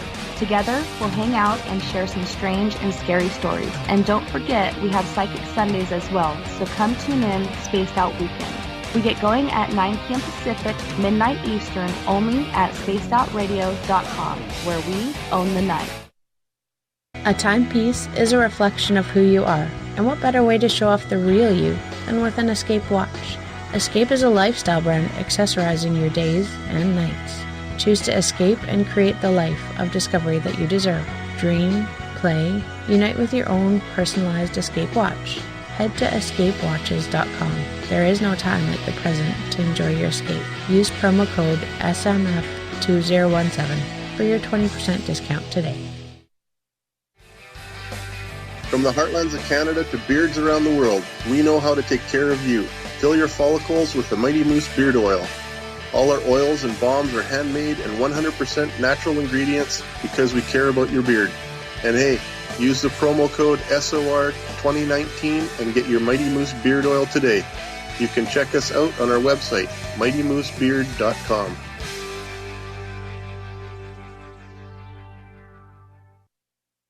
Heading to Vancouver and looking for a night on the town? The Moose Vancouver is the bar that never stops rocking until 2 a.m. every night. The Moose has great food with everything on the menu from $6.95 to $8.95. Fantastic, vibrant staff and rock and roll that will bring you back to when the music was real, the hair was long, and the guitars were rocking. Get your party on at the Moose Vancouver, the official party bar of Spaced Out Radio. Are you intrigued by Paranormal Talk Radio? You'll love the new Paranormal Radio app from TalkStream Live. You'll find a great selection of talk shows covering UFOs, ghosts, strange phenomena, and much more. Download the Paranormal Radio app now and start listening to the very best in paranormal talk entertainment, including the network you're listening to right now, the Paranormal Radio app, free in Google Play and the iOS App Store. Every night on Spaced Out Radio, we have places for you to hang out. Hi, this is Carl. Join our SOR Space Travelers group on Facebook for live chat. On Twitter, using hashtag Spaced Out Radio. You can also join us in our Spreaker chat room. Check us out on Instagram at Dave Scott SOR. All of our archives are free on YouTube at Spaced Out Radio. By the way, I'll be watching you at your window until you do. Bye! Hello, this is your guitar man, Ron Bumblefoot Thal, and I have to tell you, I love the response I get for Little Brother is Watching from Spaced Out Radio fans. It's amazing how music can inspire and make people think deeper about what's going on in the supernatural world. You can head over to my website, bumblefoot.com, to check out my music, my guitar workshops, my touring, even check out some of the hot sauces that I'm working on. And make sure you keep on listening, because with Spaced Out Radio, you know Little Brother is watching. Looking for the stories of the strange and weird that you will find hard to find anywhere else? Check out the SOR Newswire on our website. Our writers, led by Captain Shirk, are scouring the world for the oddest and most bizarre stories we can find. Everything from weird crime to suspenseful and paranormal. We're working hard for you to bring you the most intriguing news of your day. Check out the SOR Newswire at spacedoutradio.com today. Are you having encounters with the paranormal, supernatural, or ufological that you cannot explain? Look no further than the SOR Sightlines Report, brought to you by the Experiencers Support Association. This is Ryan Stacy, head of the Research Association, TESSA. Soon on the Spaced Out Radio website, you'll be able to file your reports and have them researched for you. We are independent and ready to help Spaced Out Radio listeners today.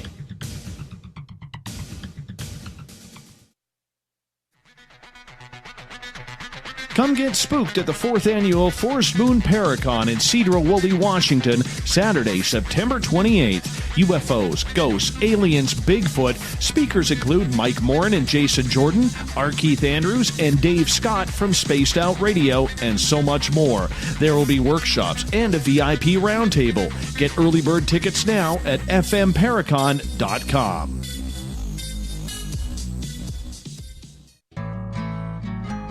Looking for a place to advertise at a very reasonable cost?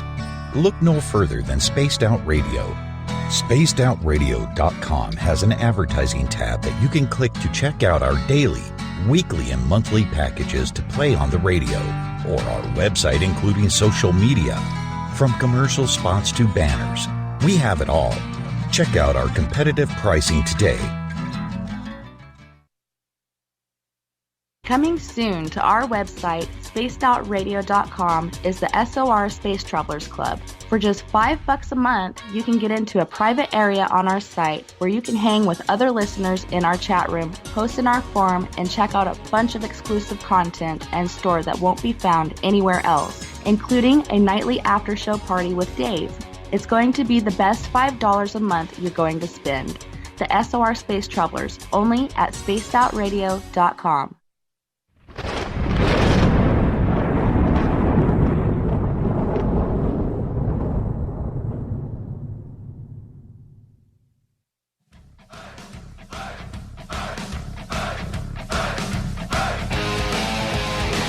We've passed the halfway point of Spaced Out Radio tonight. I am your host, Dave Scott, hanging out with all of you heading into the weekend. Thank you so much for being with us. Remember, if you've missed portions of this show or others, you can go to our YouTube channel, youtube.com/Spaced Out Radio. Just do me the favor, hit that subscribe button. And you can go to our website, spacedoutradio.com, listen to all the shows live, read up on Captain Shirk's SOR Newswire as well. The Gavinator will have new features coming very, very soon. The SOR Paranormal Round Table happens the final Friday of the month. We've punished Chris Cogswell, our resident scientist, for not enough woo in the last half hour, so he had to sit quietly for the entire break. I think he may have got the point. We're also joined by the paranormal lawyer, Michael W. Hall, and William Pullen, resident UFO researcher, critical thinker, great goatee wearer. Gentlemen, welcome back to the round table. We're back. All right, we're going to move on here because I don't know if the audience can handle much more of the idea that the alien autopsy video could be real and everything like that. Let's get into a little bit of Sasquatch here, guys, because earlier this month I had the pleasure to talk to Dr. Jeff Meldrum. And this is probably, I'm going to say, the Stanton Friedman of cryptozoology, especially Sasquatch research. Now, one of the things that he was saying is he is completely convinced this creature exists. He believes that they run in packs. He believes that they are starting, due to the footprints that he has seen in Idaho, they are starting to recognize certain individuals of Sasquatch. But I did ask him about a lot of the supernatural tales that indigenous people across North America are seeing and the stories they have told. And he's not really too concerned with that, believing more in the scientific approach as per his job at Idaho State University. So when we look at Sasquatch, do you think by just listening to Dr. Meldrum, where with the footprints and the lines that are being shown in these castings, that we are actually starting to make some progress in regards to finding this creature? William? Well, I don't have a scientific training in his specific field of expertise. So assuming, and I hate to assume, but assuming he's using some level of critical thinking and he's just looking at the data, and that's it, that he's arrived at his positions correctly by just looking at the data. What does the data show? So if he's found physical traces of this creature in his efforts to find it, I take that at face value, especially if there's no red flags. Like if he hasn't made any outrageous claims that have not turn out to be true, if he has not put himself in positions where he's been proven to be a hoaxer or anything like that, if he's just looking at the data as a scientist should, and is willing to change his mind as the data demands, if he's conducting himself in that manner, then I take his statements at face value. I may not agree with his positions, but he got to them in the correct manner, as opposed to just saying, like going back to individuals in the UFO community, instead of saying, well, I believe this case is blah, blah, blah, or I believe this or that or the other, as opposed to arriving at a position through some level of examination of the data or whatever evidence you have, or the lack of data, as the case may be. I'm hoping that's what he did. There's an erroneous assumption by people that think that scientists always use the scientific method. They don't. They're individuals. They're humans. And they're still subject to the same fallacies you and I are. They have their own personal beliefs. They make mistakes, and they're not always objective. But so far, I haven't seen any red flags with him, with his claims. So that's what he believes. That's hopefully he's arrived there at the right position, and that's kind of it. So my position on Bigfoot is if it does exist, I think it's a physical animal. I don't think there's anything supernatural about it. Is a possibility there could be a North American primate that is still alive today, and that would be Bigfoot. I believe that's a possibility. But have I seen data or evidence to confirm that or prove that? No. But it's always interesting hearing a member of the scientific community of good standing make statements like that about let's say a fringe topic like Bigfoot or UFOs. Right. Michael W. Hall, your thoughts? Well, I've talked with Melba Ketchum, Dr. Melba Ketchum myself as well. And she basically is one of those scientists that claims that she has proven, or at least got the evidence of DNA, mitochondrial DNA and unknown DNA that has been mixed into a hybrid kind of a situation with these hairs and other things that she has had analyzed. So I do agree with William that this is probably a actual flesh and blood creature. But I also think about what Jacques Vallée has already said about the whole idea of UFOs and aliens, not just being maybe another race from another planet, but even more complicated than that. And I point to some of the things that were in this Admiral Wilson memo, where they're talking about dimensions. They're talking about different woo-woo factors in this document. Here we go. That basically shows me that, you know what, these things that we are puzzled by probably we're putting into our own pigeonholes that don't really fit when you come down to the bottom line and find out what's really going on. I think it's going to be a lot more stranger than we think when we find it out. Dr. Melba Ketchum wouldn't come on this show because I wasn't on enough radio stations, and she felt that all podcasters didn't give good interviews. Yeah. Well, listen, you talk with her next time. You tell her that Michael Hall said that Dave is the guy to go talk to if she wants to get on, because she hasn't been on a lot of shows lately. She was really slammed there for a few years, for sure. But if you want to refer to me, she knows me pretty well. At least we've communicated. It might help. I would love to see her get back on the air and join the fight nowadays. Oh, we'll have to see. We will have to see. Chris Cogswell, Bigfoot, real? Are we getting closer? I think so. The more that serious researchers like Jeff Meldrum do work in fields like this, the better it goes. It's interesting actually. So the point of view or the way that he has come at the question is from anthropology, and that's also the way that most of the good research into the UFO subject has gone. It's been through anthropology, it's been through psychology, it's been through sociology. You know, these looking at these things, you know, it comes down to this question, right? How do you study something when there is no physical direct evidence of it? Well, you study the way that it's studied. You study the way that society interacts with it. You study the way that cultures interact with it. You know, there's still ways to build academic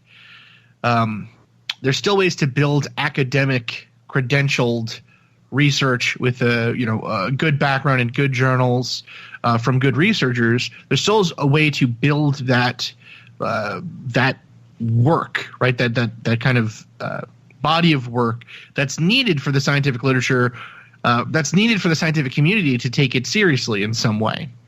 You know, it's a lot easier to point to a study that says, hey, look, we've looked at this thing anthropologically. It appears that there's a lot of similarities here, in some cases, to the foot structure of other apes. Or, you know, we would expect these to be known by an expert in, you know, the foot of bipedal creatures, but not necessarily by the layman. You know, why would they include this piece here or whatever? You know, these kinds of breadcrumbs that we would look for that would say this would take a greater than average level of knowledge on this subject to fake, right, or to make up or whatever. That's kind of the thing that's also been going on in the UFO community to some extent, and ghost hunting and all these other kind of communities like this. So I think Jeff Meldrum's doing really good work. I wish he was more I wish there were more like him. You know, I think he's a really great researcher in this, and I think that there's a lot of, again, interesting stuff that can be learned there. And again, you know, you can think about these topics creatively in a way that still makes them academically rigorous, that gets away from some of the more woo elements that make the scientific community unwilling to touch topics like this. Yep. Got to stay away from the pseudoscience. Yeah. He did it. Yeah. Well, no, I disagree with that for a second here, because to me, and I realize both you, William and Chris, have the scientific backgrounds. Okay. But from a layman's term, and even on a journalism term, we have to be able to investigate all portions before we can create something. No, but if you're not willing to investigate the claims of indigenous people, First Nations people, American Indians, whatever you want to call them, all right,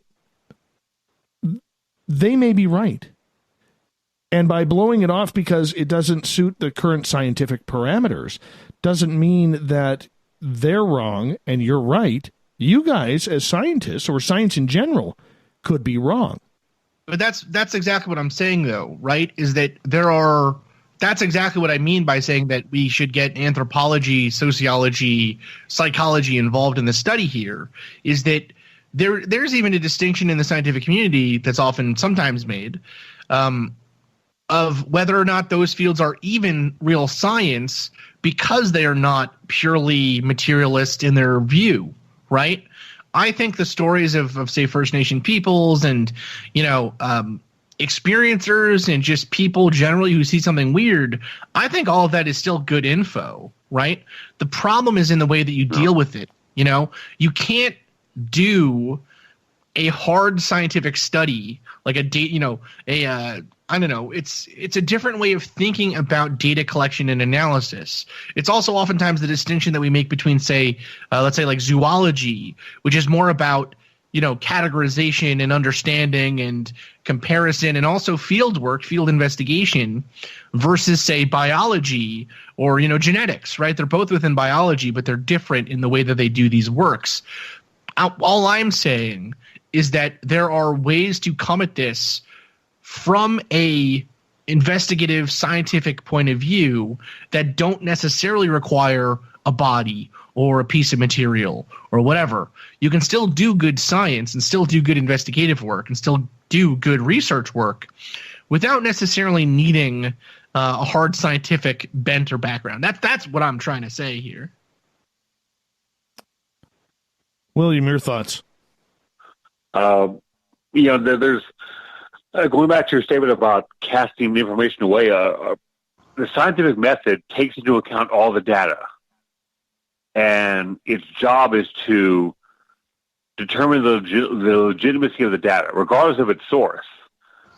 And then wherever the data leads you, that's the conclusion you stick with until more data becomes available. When I look into UFO cases or investigate UFOs, I don't cast aside any data at all. I take it all into account. But I also keep in mind that my personal beliefs have nothing to do with those conclusions. I need to look at the data and say, okay, what turns out to be legitimate? What does not hold up under scrutiny? And go with that. When you go with what, that's regardless of the sort, whether it's.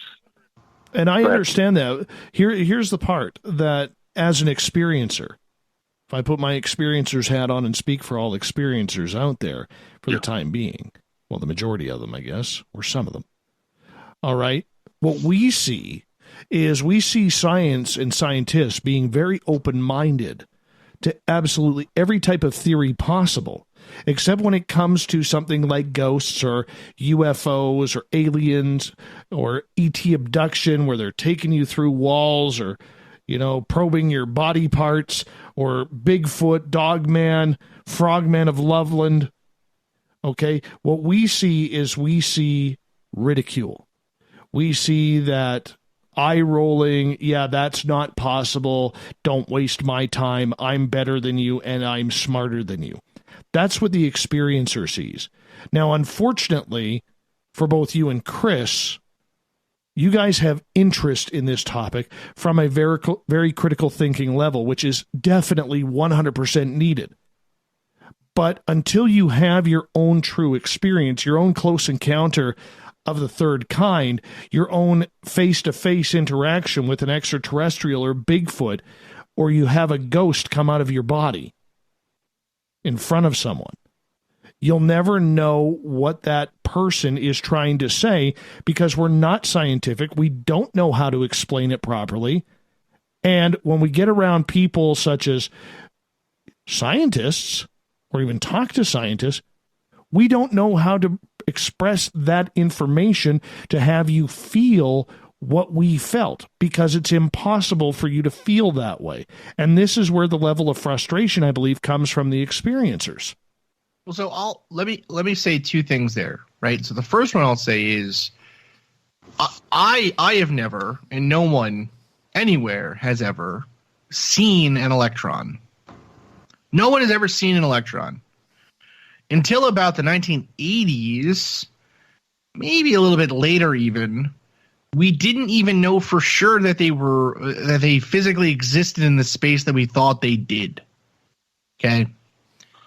And yet, there are decades, going back to the 1920s, of research studies and information that was gathered on electrons, right? The way they interact, the way that we can use them to power items, the way that we can use them to transmit information, the way that we can use them to probe other things about the universe. But no one's ever seen one, right? There are different ways. The scientific method ultimately is really a philosophy. It's a way of looking at the world rationally, right?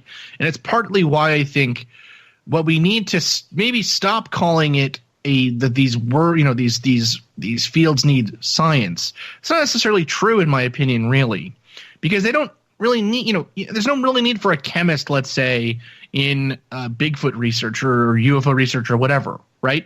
It's not really needed right now. We don't have evidence that needs that kind of analysis. What is needed, though, is rationalism, is the ability to think critically and scientifically. That is different, though, than being a scientist, okay? At the same time, what I would say is, and again, I hear you, Dave, and I hear this from other people that have had experiences, that have the same frustrations, that have these challenges, right? On the other hand, let's take my example, right? Let's take me for an example here. Getting involved in these fields has not been particularly good for me. From the point of view of you come into these fields as someone who's scientifically trained, who's interested in this stuff, and you think, oh, this is great. They've said they wanted a scientist this entire time, but that's not usually true, right? People don't want scientists to come into these fields and tell them that they're wrong. What people want are scientists to come into these fields and tell them that they're right. And in that way, they're not looking for a scientist. They're just looking for confirmation, and they're going to get it from anywhere, right? And that's why they'll go to hypnotists, and why they'll go to these conferences and buy the books and watch the TV shows and the documentaries and buy the T-shirts and things, right? Because a lot of people aren't looking for criticality and reasoned answers and results, right? There have been some really great psychological studies, sociological studies, anthropology studies done on UFO experiencers. Right? There have been some really, really good ones that have been done. They found that they are more intelligent than the general population. They found that they are no more prone to psychological issues than anyone else. They've shown that they are no more prone to religiousness or the belief in wacky things than other people, right? Instead, it's found that they are more intelligent than the average person. They tend to be have a very vivid inner life, so they have a very strong sense of self, and that they all seem to have an event happen to them and then some kind of suffering that occurs afterwards, right? So I guess I don't see how science hasn't been good for some of these fields when I think the problem is that science is bad at talking to people, and that's kind of what you're getting at here, right? But I think that at the same time though, I think that these fields are really bad. I don't think these fields want scientists talking to people, because then I think it's going to be harder to sell the T-shirts and the books and the conferences and everything else. Exactly. Michael, you still alive? I'm here. I'm just listening. All right. Well, you know what? We promise we'll get you to speak the next half hour. Okay. We kind of jumped into this, but honestly, Chris, I think there has to be some sort of happy medium. Tough to say, tough to admit, but you know what? It starts with one, and you're that type of guy. And others like you who are in the same mindset have to be able to do that. And I realize it's tough. You guys haven't had an experience. I hope you do one day. Hopefully it's not too bad. Hopefully you don't get Whitleyd or anything like that. That would suck. But hopefully one day that experience comes for you, because when it does, it completely catches you off guard. Then you end up doing some late night radio show 5 days a week because you can't understand what the hell is going on. Growing your hair out for no reason. It starts a bad process. Gentlemen, you guys hold on. We're going to go to break here at the top of the hour. Chris Cogswell, William Pullen, Michael W. Hall, and yours truly, Dave Scott. Hanging out on the SOR Paranormal Round Table. We got 1 hour left with these great guys. We'll be back.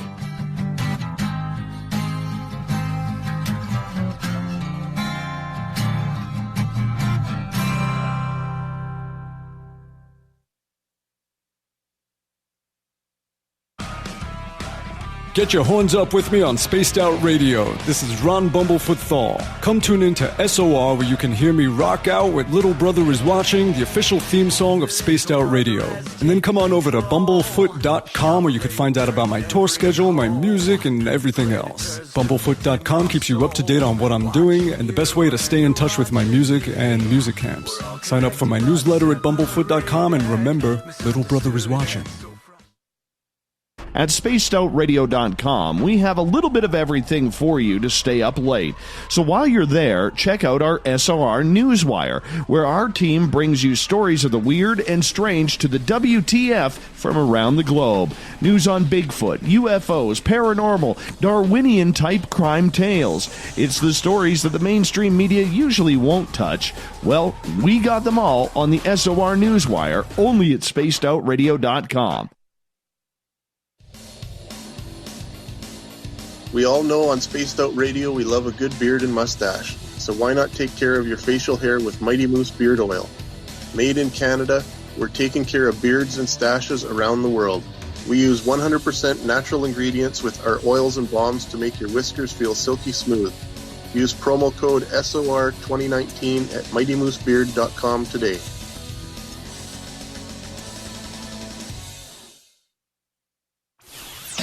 out with Spaced Out Radio, where we own the night. This is Carl. You can follow Dave on Twitter at Spaced Out Radio, and during the show, use the hashtag Spaced Out Radio to chat with us live. On Instagram, at Dave Scott SOR. On Facebook, give our page a like, Spaced Out Radio Show. SOR archives are free on YouTube at Spaced Out Radio. Come join us, or I will come join you. See you at your window. Find your escape where time has no limits. It's about living today and cherishing the heritage of yesterday. A spirit of adventure for what is new, with the nostalgia of the past. Your timepiece is a reflection of who you are. Life surrounded by beauty from the world around us to the soul within. EscapeWatches.com. There is no time like the present to enjoy your escape. Use promo code SMF2017 for your 20% discount today. The Call of the Wild is in Vancouver. The Moose Vancouver is one of the hottest bars and restaurants in the city. Open until 2 a.m. nightly, the Moose will rock you like a hurricane all night long. Great food with everything on the menu at $6.95 near the corner of Nelson and Granville. Get your horns up and come rock with us. The Moose Vancouver, the official rocking bar of Spaced Out Radio.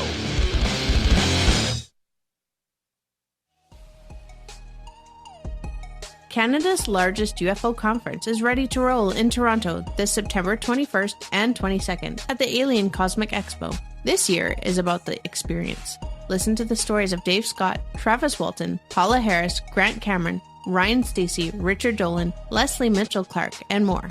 Get your tickets now at aliencosmicexpo.com.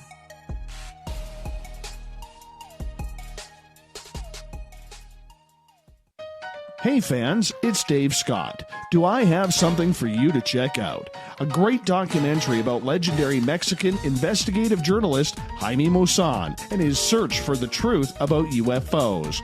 Beyond the Spectrum, Maussan's UFO files can be found on Amazon Prime. It's free to watch if you're a member. You might even hear me in it. So check out Beyond the Spectrum, only on Amazon Prime.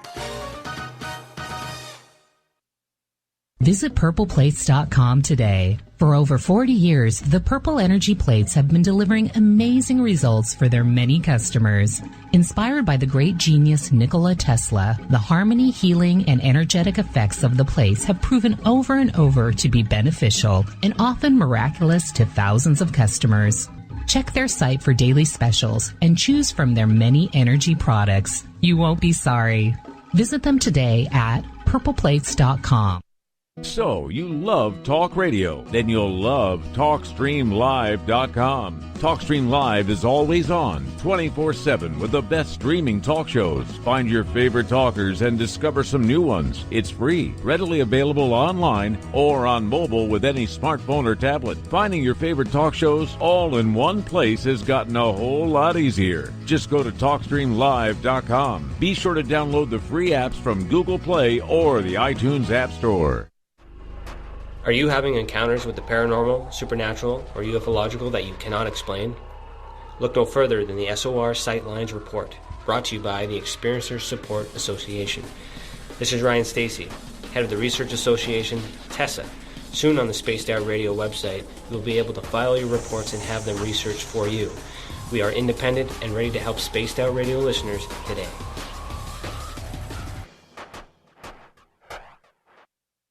From the mile-high mountains of Colorado to all of you around the world, this is Tessa Nicole Thomas, and I invite you to stick around spacedoutradio.com for Saturday and Sunday nights where I host Spaced Out Weekend.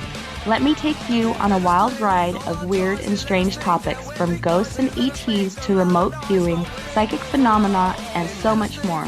We get going at 9 p.m. Pacific, midnight Eastern Time on Spaced Out Weekend, where we own the night. On the first Tuesday of every month, I encourage you to come along for a journey with me, Geraldine Orozco, on The Spiritual You. Together, we will take a look at how to access the highest expression of yourself and change your life. Consciousness, ET contact, health, and wellness, we can talk about it all. So come along for a spiritual ride with me, Geraldine Orozco, on The Spiritual You, only on Spaced Out Radio. The freedom to post what you want, when you want. That's the social media freedom you need. Social Media Freedom is the free app in your app store. No need to worry about going to jail or being shadow banned any longer. It's the freedom to say what you feel. The freedom to know Big Brother isn't watching. It's the way social media is supposed to be. Social Media Freedom. It's time to set yourself free. Download from your app store today. We are getting ready to relaunch the SOR Space Travelers Club at spacedoutradio.com. For $5 a month, you can join us for a plethora of features found nowhere else. Hang out in a private chat room during the show and after party. You can check out some exclusive content and a store specifically for you, as well as a private listener forum where you can post your thoughts, stories, and pictures. The SOR Space Travelers Club, coming soon to spacedoutradio.com. Come get spooked at the 4th Annual Forest Moon Paracon in Cedar-Woolley, Washington, Saturday, September 28th. UFOs, ghosts, aliens, Bigfoot. Speakers include Mike Morin and Jason Jordan, R. Keith Andrews, and Dave Scott from Spaced Out Radio, and so much more. There will be workshops and a VIP roundtable. Get early bird tickets now at fmparacon.com.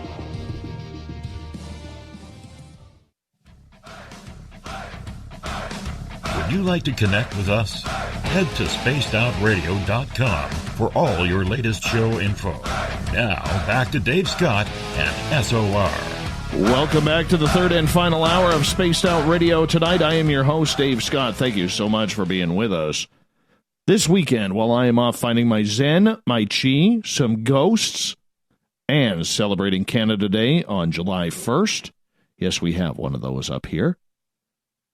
Tessa Nicole Thomas will be in Saturday and Sunday with Spaced Out Weekend, 9 o'clock Pacific, midnight Eastern at spacedoutradio.com. Hi to everyone listening in on UPRN 107.7 FM in New Orleans, WQEE 99.1 FM in Newnan, Georgia, KDUN AM 1030 in Reedsport, Oregon, KZFX 93.7 FM in Ridgecrest, California, and KDNF AM 1560 in Dangerfield, Texas. Remember, we are also broadcast digitally on Revolution Radio. Thank you so much for tuning us in.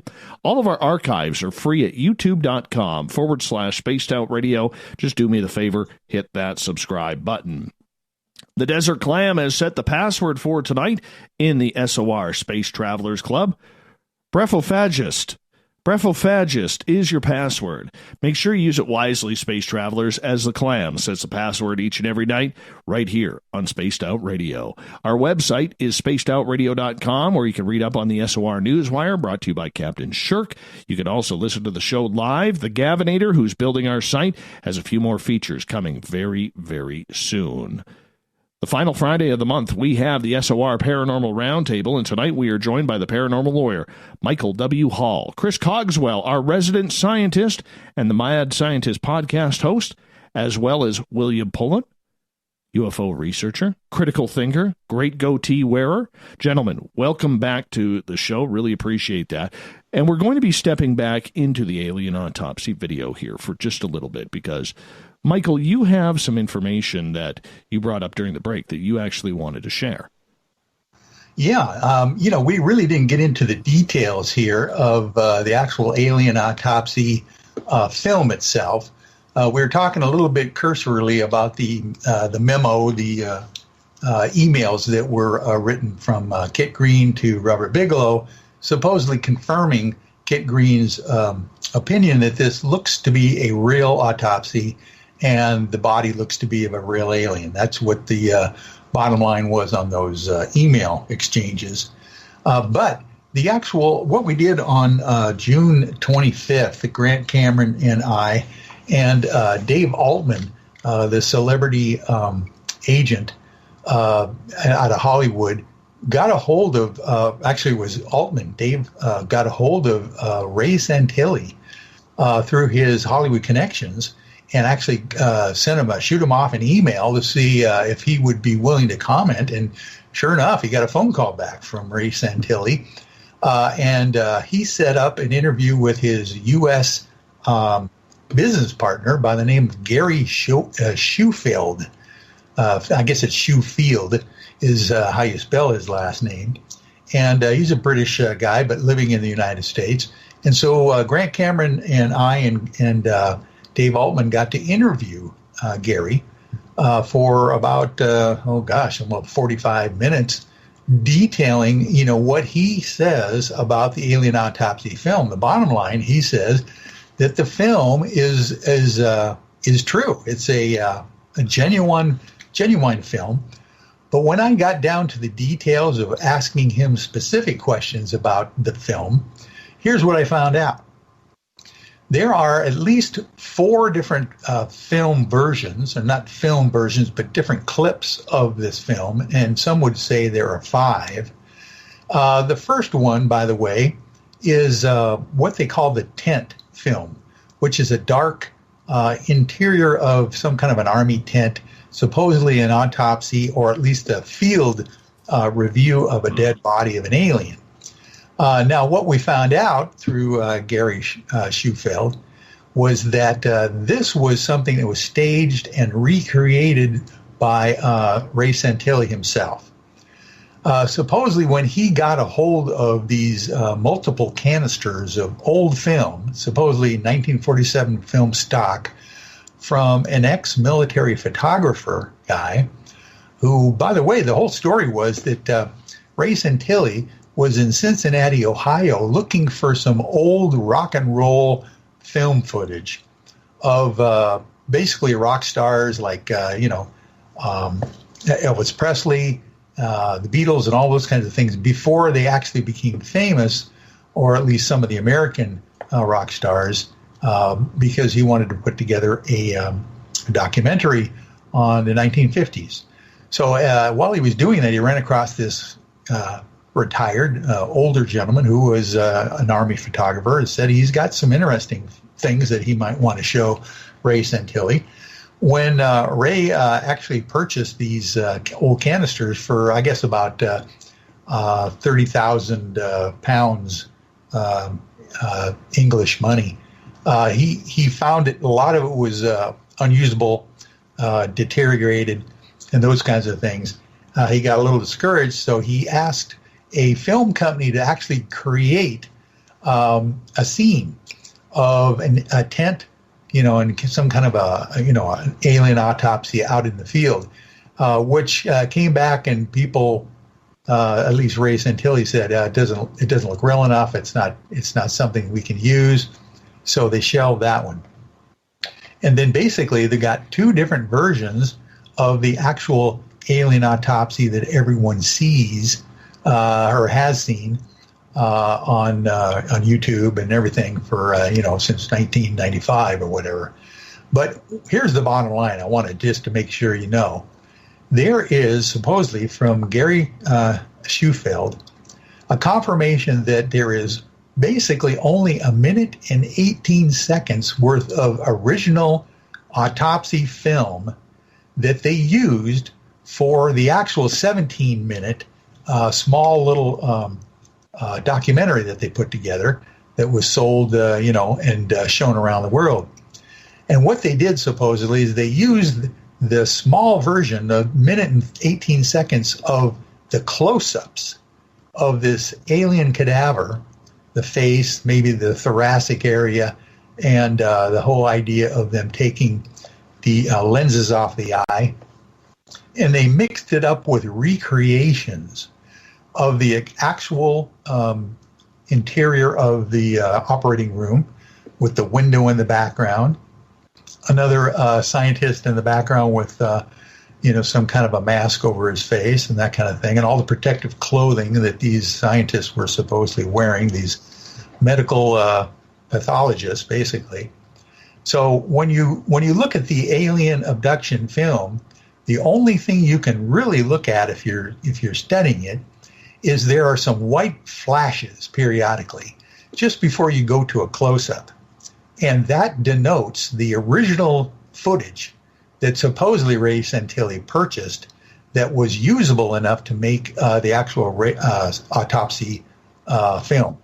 So it's a little misleading when you see the other recreation, film of 17 minutes, when you see the interior of the operating room and all that kind of stuff. Now, the second version of that some people have actually seen, including one of these photographers who's come out in the past, was actually of the interior of an operating room with an actual live alien in the corner of the room as well as the cadaver.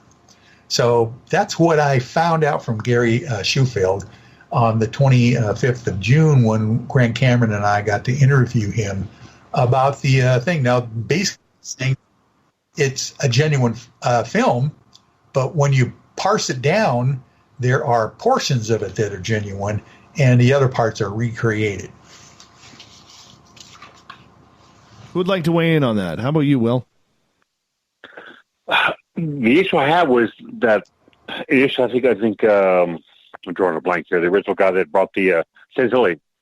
He was not willing to allow the film to be examined, the original film, to date the actual film stock. Well, that's not true. Let me just correct you there a little bit, Bill. The whole idea was that Kodak looked at some of the original stock footage and confirmed that it came from basically 3 different dates: 1932, it could be 1947, it could be 1952. They had the kind of like sprockets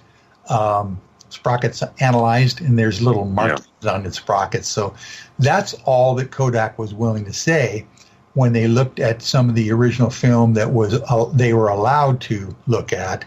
But it still doesn't prove that, it didn't really prove how much of the film is the stock footage, compared to what we're talking about, 1 minute and 18 seconds worth. Yeah, we're still stuck being unable to prove it. I mean, that's the trouble. Well, here's the update. It would take the film to be visualized and seen by everybody in the community and come to some consensus about it. That hasn't happened. Yeah. Well, here's the latest promise from Ray Santilli, is that he is willing to allow this film now to be re-examined forensically and basically done all over again if people want to take a look at it. So we'll see if that actually happens, but that's what we got out of Gary Schofield when we talked with him. And I also asked Gary at the end of the interview, says, hey, Gary, we need to talk with Ray directly. Is he willing to come on and be interviewed regarding some of these details as well?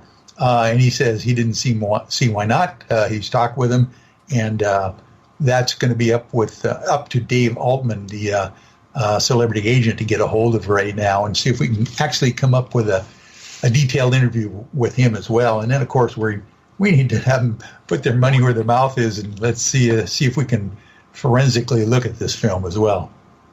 Yeah, let's see. Chris Cogswell, let's get your thoughts. I mean, I just don't know if it's even worthwhile. At this point, who cares if you can't say that something was true 100% and then it come out that it was fake and then say, well, actually, no, only some parts of it are true. You're right that some parts of it are fake. Right? Like, that doesn't work. That's not the way that's not good enough. Well, here's the thing, though. What if one frame of that is true and correct? Who cares? It doesn't matter at this point. It changes the world. It doesn't, because no one believes it, because he's lied in the past. No, the question was, Chris, what if one frame of that film is genuine? Yeah, and what if I'm the the goaltender for the New York Rangers and we win the Stanley Cup? Who cares? It doesn't mean anything, right? It's not. No, Chris, it changes nothing. Chris, it changes the world if that's true. And that is what the goalie doesn't change the world. And that is what literally that's the hope. That's the hopeful pin on which the entire UFO world has hinged over the last 100 years, and that's why absolutely nothing has changed. Well, hold on a second here, because I agree with both of you. And I'm not just saying that because I'm trying to play peacemaker here. Michael is right in the fact that if there is even a minutia of this film, and I've always wanted to use that word on this show. I don't know if I used it properly, but if there is even a minutia of this film that is real, and it comes out as real, that is massive. He's already lied. He's already lied. Why would you listen to him now? But that's the point. That's why I'm saying, Chris, I also agree with you, okay, is the fact that because Santilli did what he did already, we also have to put credence in the fact that we can't trust him. It's much like when we have these podcasters out there who are calling themselves journalists and aren't. You can't trust their research. It's the exact same thing. He's already blown his credit on a very sensitive topic, and now he's trying. To me, it looks like he's trying to get back into the game because all of a sudden the game is popular and fun again. Yep. We are making the supposition that what if what he says is true, right? What if there is one frame in this video that is true? And what I am saying is that even if it is true, even if he has genuine footage, the boy who cried wolf has already lied too many times, and so no one will believe him. It is fruit from the poison tree, and it means nothing. That's the whole point. No, here's the deal. This is the actual disinformation game that you've got to realize. Disinformation is a whole bunch of interesting stuff, some of it being true, some of it being false. That's how you get disinformation across so people can believe it. So indeed, if he's lied in the past, I'm not saying that he did, because he basically says he's never denied both of them. Gary Shufeld and Ray Santilli have both stated again just recently they have never denied the authenticity of this film. But that even if they have cried wolf in the past, which I don't see that they have on record, but even if they did, if one frame of that film turns out to be genuine, then that's a game changer right there. But Michael, I think what Chris is one second, Chris. I think what Chris is trying to say, and please correct me if I'm wrong, Michael, it would have to come from somewhere else. Yes, that's the problem. Santilli cannot come out and say this. So let's say, for instance, there is, who knows, someone else out there, Joe Smith, Jane Smith, doesn't matter. Make up the name, whatever you want. Who comes out and as long as they were there, if Kit Green came out, go ahead. Yeah, the whole point. The whole point is, how do you prove that the one frame is real? Right? Well, how do you prove it? Is that in a court of law, you're not talking in this case beyond a reasonable doubt. That's a criminal standard.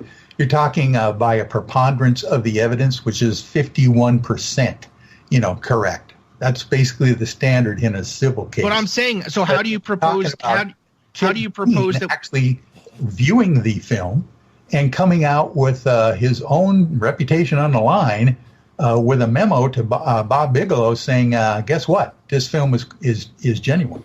So what do we do about quotes like this? So this is a quote. For me, it was just a joke, a bit of fun, but I have learned my lesson. With those words, Spiros Malaris hopes he has put the demons of the 1995 alien autopsy footage, touted as a secret government film from the 1947 Roswell incident, to rest.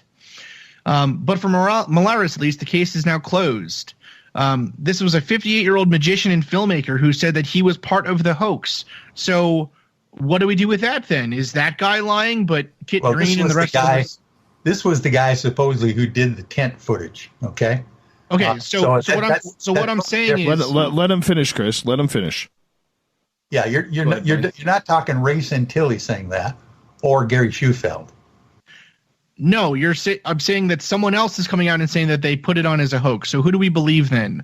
This guy who says it's a hoax, the rest of the community who believes it's a hoax, or do we believe the people who are now coming out of the woodwork saying, well, actually, only one frame of it is real. The rest of it is a hoax. Who do we believe? Well, I would take a look again at Kit Green's statements that have been leaked from the Edgar Mitchell's estate. If you don't respect Kit Green as a scientist and or a physician, that's something else. But there's a few other people out there that have said that this thing is true and correct. I'm not saying that it is, by the way, but I'm just saying that it's worthy at this point to look into it, because if indeed we come up with any evidence that proves that any of those frames are true and correct, it's a game changer, along with the other stuff that have been released from Edgar Mitchell's estate on this 15-page memo that says that they have working craft that can fly through space and our atmosphere, underwater, and through dimensions. I mean, you don't just want to ignore that kind of stuff.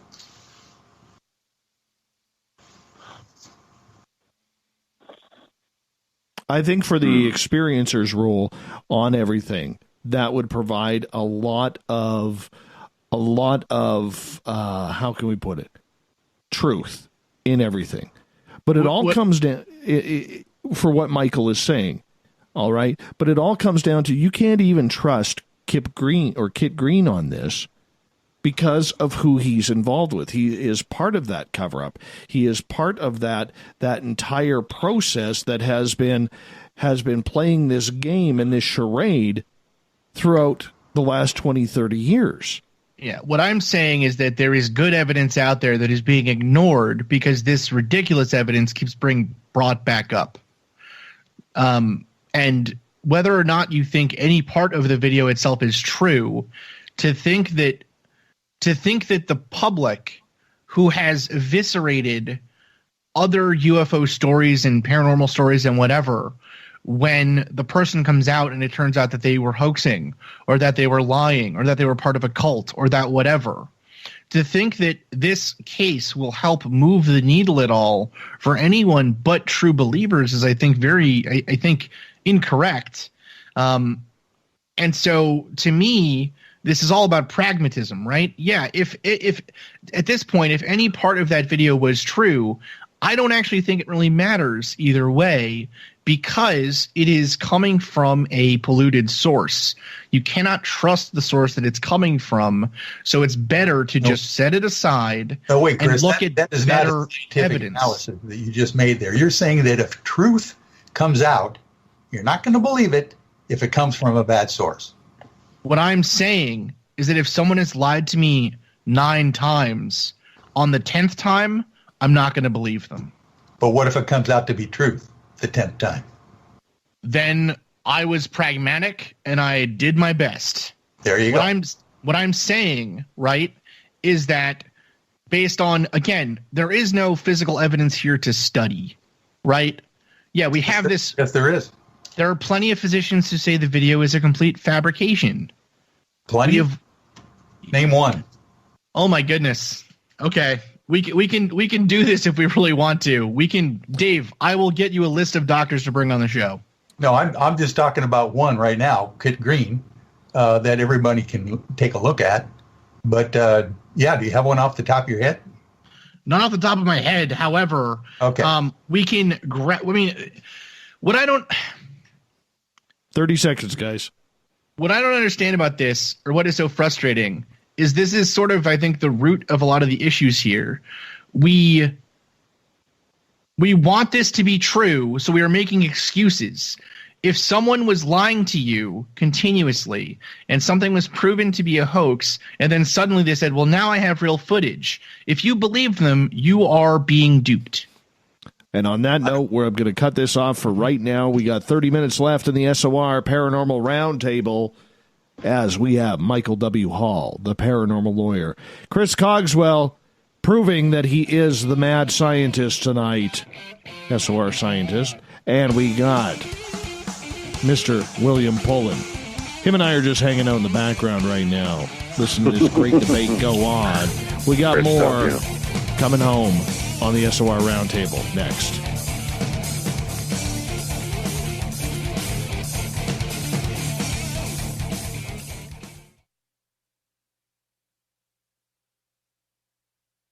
Coming soon to our website, spacedoutradio.com, is the SOR Space Travelers Club. For just $5 a month, you can get into a private area on our site where you can hang with other listeners in our chat room, post in our forum, and check out a bunch of exclusive content and store that won't be found anywhere else, including a nightly after-show party with Dave. It's going to be the best $5 a month you're going to spend. The SOR Space Travelers, only at spacedoutradio.com. Are you having encounters with the paranormal, supernatural, or ufological that you cannot explain?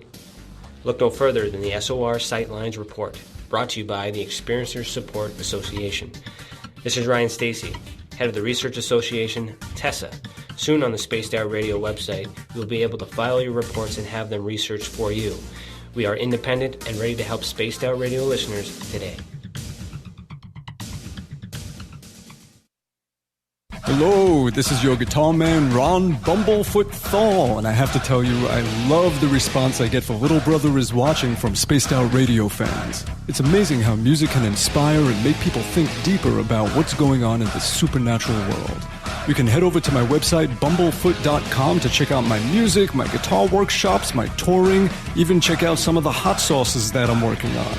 And make sure you keep on listening, because with Spaced Out Radio, you know Little Brother is watching. Hey, Spaced Out Radio listeners, it's Dave Scott. I want you to check out a great documentary I'm involved in called Beyond the Spectrum, Mosson's UFO Files. Directed by Darcy Weir, the film follows Jaime Mosson's journey for mainstream journalistic truth in ufology in Mexico. Beyond the Spectrum can be found on Amazon Prime. If you're a member, watch it free. It's worth the watch.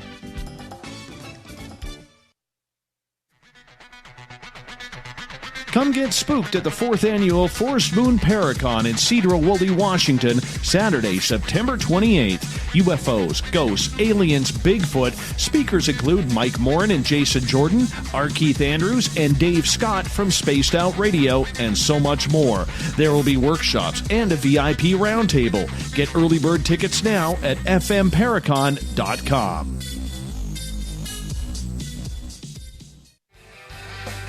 From the heartlands of Canada to beards around the world, we know how to take care of you.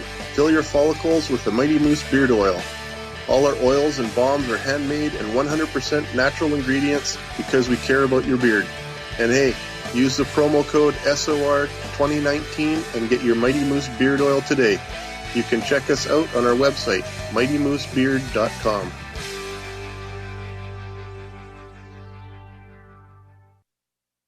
Heading to Vancouver and looking for a night on the town? The Moose Vancouver is the bar that never stops rocking until 2 a.m. every night. The Moose has great food with everything on the menu from $6.95 to $8.95. Fantastic, vibrant staff and rock and roll that will bring you back to when the music was real, the hair was long, and the guitars were rocking. Get your party on at the Moose Vancouver, the official party bar of Spaced Out Radio. A timepiece is a reflection of who you are, and what better way to show off the real you than with an Escape watch. Escape is a lifestyle brand accessorizing your days and nights. Choose to escape and create the life of discovery that you deserve. Dream, play, unite with your own personalized Escape watch. Head to escapewatches.com. There is no time like the present to enjoy your escape. Use promo code SMF2017 for your 20% discount today. Coming up this September 21st and 22nd, all UFO eyes will be focused on Toronto for the 4th Annual Alien Cosmic Expo. Come listen to some of the biggest names and experiencers in ufology. Travis Walton, Paul Hellyer, Richard Dolan, Paula Harris, Grant Cameron, Randy Kramer, and Spaced Out Radio's own Dave Scott. Tickets are on sale now at aliencosmicexpo.com.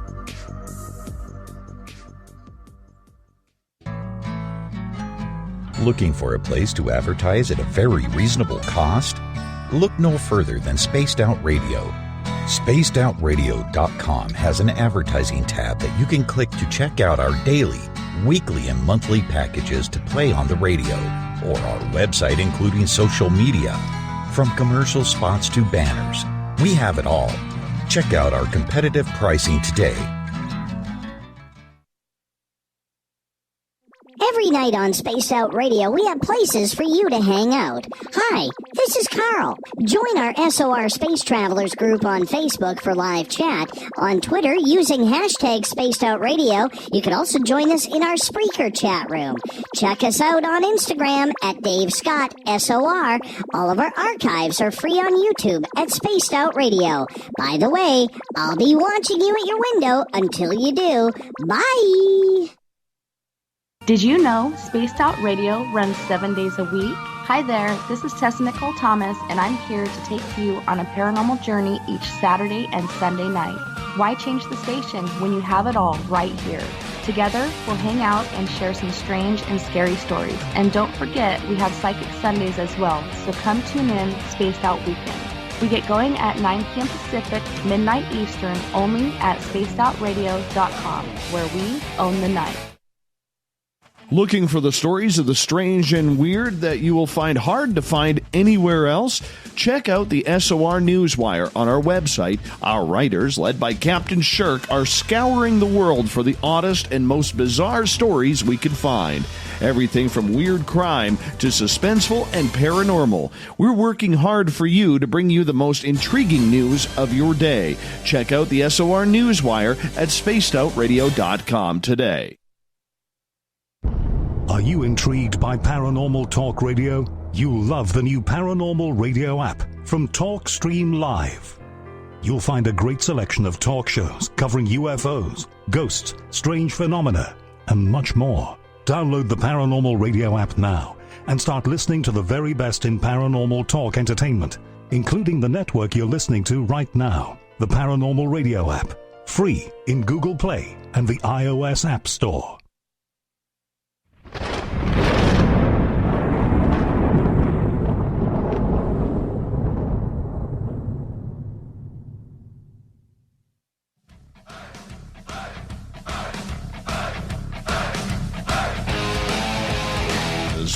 Welcome back to Spaced Out Radio tonight as we've rounded third and we're heading for home on the SOR Paranormal Round Table. Reminder to all of you, if you've missed most of this show or others, you can check out our YouTube channel, youtube.com/Spaced Out Radio. Just do me the favor, hit that subscribe button. Our website, spacedoutradio.com. You can catch up on all the news from Captain Shirk on the SOR Newswire, along with the fact that you can also listen to the show live. The Gavinator, who's building our site, has a lot more features coming very, very soon.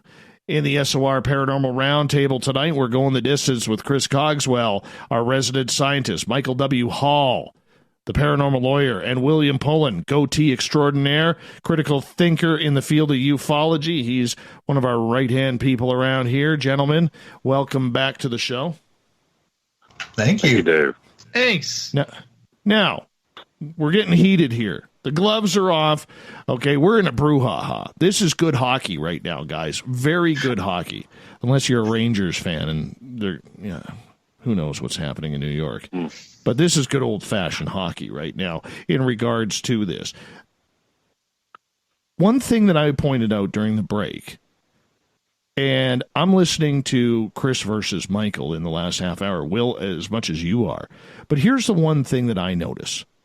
Okay? Take away Ray Santilli and the alien autopsy video. Everything that we are discussing today is caused by the same people. All of the friction, guys, that is in ufology right now comes at the hands of whom? Comes at the hands of the members of the To the Stars Academy. You can include, comes at the hands of Jeremy Corbell, George Knapp, and Bob Lazar, which coincidentally has other ties to this same group. It also includes Harry Reid, who seems to have ties to this same group. It all comes down to the same people. Those people are Hal Puthoff, Jim Semivan, Luis Elizondo, Chris Mellon, Kit Green, Eric Davis, Steve Justice, newly Tom DeLonge, Robert Bigelow, John Podesta, John Alexander, It always includes those groups, those players in the group. Doesn't matter if it's the alien autopsy video, what we are seeing at Skinwalker Ranch, currently with the TTSA. It always includes those players. William, you haven't spoke for a while like I haven't. Is this all an agenda?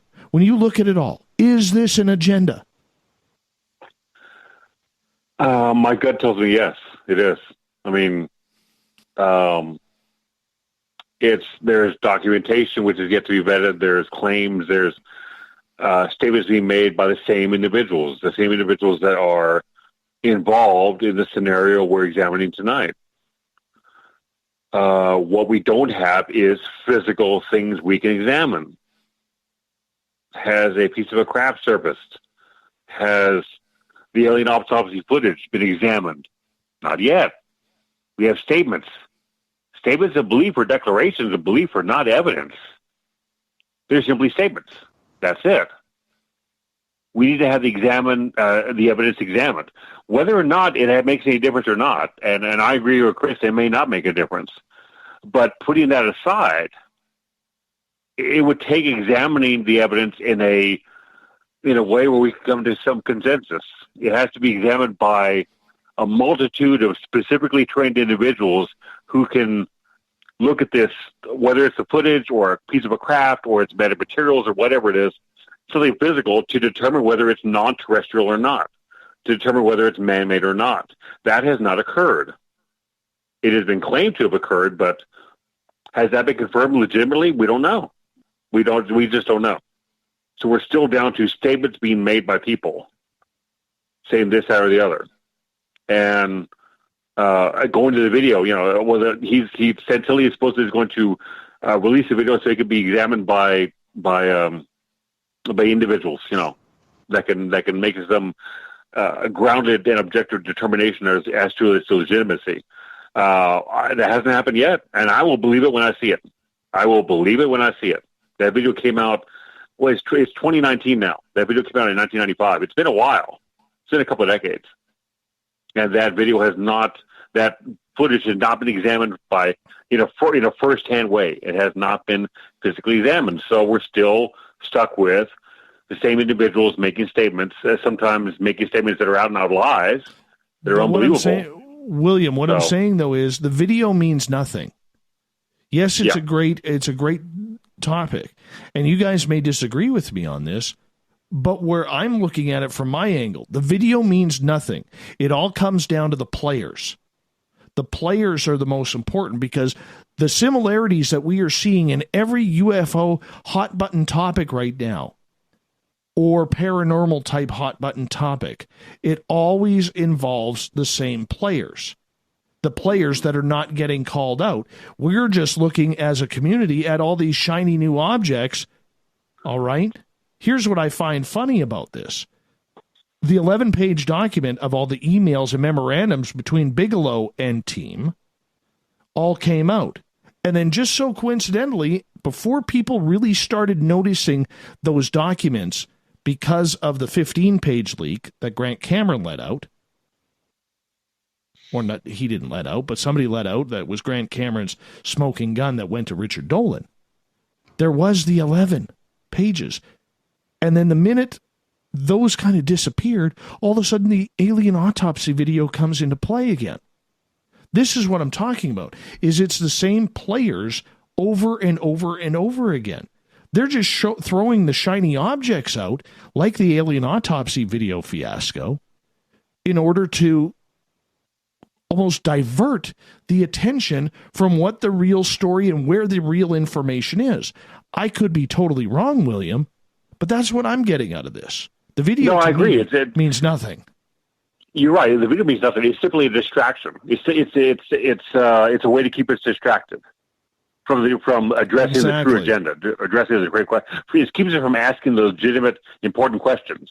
It's like, okay, we might actually be close to asking a question, but no, let's throw something out to distract the UFO community, and then we're blissfully unaware of it. We just kind of turn our heads, and it's like a deer in headlights kind of deal. We get distracted from the real questions that should be asked. Yeah, you're exactly right. I agree. It's a series of distractions that are released strategically to keep us unfocused, to keep us in a chaotic state. Absolutely. And that's why we hear 25 years ago, Dr. Stephen Greer, with all of his government sources, saying aliens are great, they're here to help us, they're benevolent. And 25 years later, we now hear Tom DeLonge saying we got to put nukes up in space, all the aliens are bad, they're coming to eat us, this is going to be like Independence Day, and we got to screw them over before they screw us over. All part of the game. And it's all the same players. Cogswell, your thoughts? Yeah, I mean, I think that's kind of the point that we always try to make, right? Is that you can be pragmatic about these things and look at them simply from the point of view of building an argument, right? And so, as opposed to getting into sort of metaphysical questions about, what ifs and whatever, those kinds of things, and ending up in these kind of circular logical issues that we always seem to get into in these fields, you can be pragmatic and set aside some things for the time being to look at better data or better information, right? I mean, that's one thing that I think is kind of interesting with all of this is there has been a continued lack of analysis of who these pieces of information are coming from. And like you said, they're all coming from the same group of people. And so it really, at the end of the day, doesn't really matter what you think of the documents themselves if you don't think, or these pieces of information or whatever, if you don't think you can trust the players being involved in the first place. And I think it leads to a bigger, more fundamental question. And again, talking about getting academic people or, serious thinking going on in this subject. Do we really think it's a good idea for a single person or a single person with a lot of connections and a lot of kind of, tentacles out there in this field to potentially control the future of space technology? Right? Imagine if Bigelow does have a ship in Las Vegas. That should terrify all of us. Right? That means that a single person has the future of humanity in a garage someplace that he himself has access to, and he is deciding how it moves forward. That is terrifying. So yes, the idea that all of this is just kind of, and again, whether or not you think it's true or not, right? I think that there's real serious ways you can think about this that should also raise alarm bells on some of these things. Well, I mean, you look at a tweet that Tom DeLonge put out on June 27th, so just yesterday, says, everyone will know the reality soon, and unfortunately, it's just not something to laugh at. It's pretty unnerving with some bad news, some good news, and with that in mind, all we can do is deal with it honestly and openly. Fear-mongering. And it's fear-mongering. It's also the common tactic used in this field continuously, which is like astrology readings, right? There's a Weird Al song where, your horoscope for today where he goes, the stars predict tomorrow you're going to wake up, do a bunch of stuff, and then you'll go back to sleep, right? It's just putting out vague, random things that anyone can read as anything. And every time he puts out anything specific, he deletes the tweet, which is a really cool thing because everyone knows once you delete something off the internet, it's gone forever, which is really effective. If we had that power. Michael W. Hall, what's your thoughts? Well, I wanted to add a little perspective on this 15-page memo as well, just before we leave here tonight, because I've been living with this document literally since January 2nd, and going over it, trying to vet it, trying to figure out, where I could find, holes in the logic that's laid out in these 15 pages, if there is logic there. And one thing I just wanted to point out that if indeed I was going to put out a disinformation kind of a thing for the UFO community to really, chew on and get confused with, I sure wouldn't do it in 15 full pages that are almost, single spaced. And I wouldn't lay out the very detail oriented people that are in there as well, that most of them are still alive, by the way, and organizations and time frames and those kinds of things. I would definitely narrow it down to 2 or 3 people and organizations that I could control, could say, plausible deniability, this thing never happened.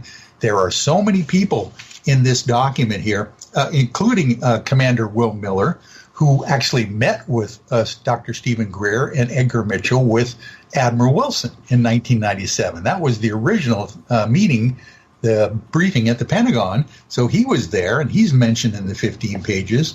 There's Jacques Gansler, another Pentagon official, who he did the interesting statement that just threw everybody off guard in the UFO community, but is saying that UFOs exist, but alien abductions don't exist. That was the guy who said that. And there's even an attorney listed in this document who represents a remote viewer or two that are mentioned in there as well. So all I'm saying is that, this whole idea of if this document is put out there as a disinformation piece by whoever, it seems to be kind of overboard. They shouldn't have gone to all this detail and allow all these loose edges that seem to kind of check out, by the way, as I've gone through the vetting of the document. Well, when it comes to the players, Michael, the players that are involved, you even have to admit, they're all the same people. Every year, doesn't matter whether it goes right back to Bob Lazar or to the Stars Academy, right now, it is always the same people involved. Well, and that goes to me, Dave, like your bottom line and mine, I believe, is that there is an agenda here way back when, Werner von Braun said that, first it's going to be the Russians who are going to be our enemies, and then the terrorists, then rogue nations, and they're going to throw in asteroids. The last one is the evil aliens. So we need to be discerning, obviously, when it comes down to the same people being involved and seemingly going in that direction right now. All right, we got about 5 minutes left here tonight. Will, your thoughts on that? Do we need to be looking at the players more than the evidence right now, Will? We need to look at everything. One of the biggest problems in the UFO community is that we are our own worst enemy when it comes to examining the information, examining situations as a whole. We don't do a good job of it. We don't. Therefore, disinformation is extremely effective, even when it's not meant to be disinformation. We're so bad at analyzing things as a community. There's no real need for the government to have any kind of disinformation organization. We do it to ourselves by believing things that are false. We're stuck in the scenario we're in now. I mean, we're distracted completely by little shiny things that take us away from asking the questions that need to be asked.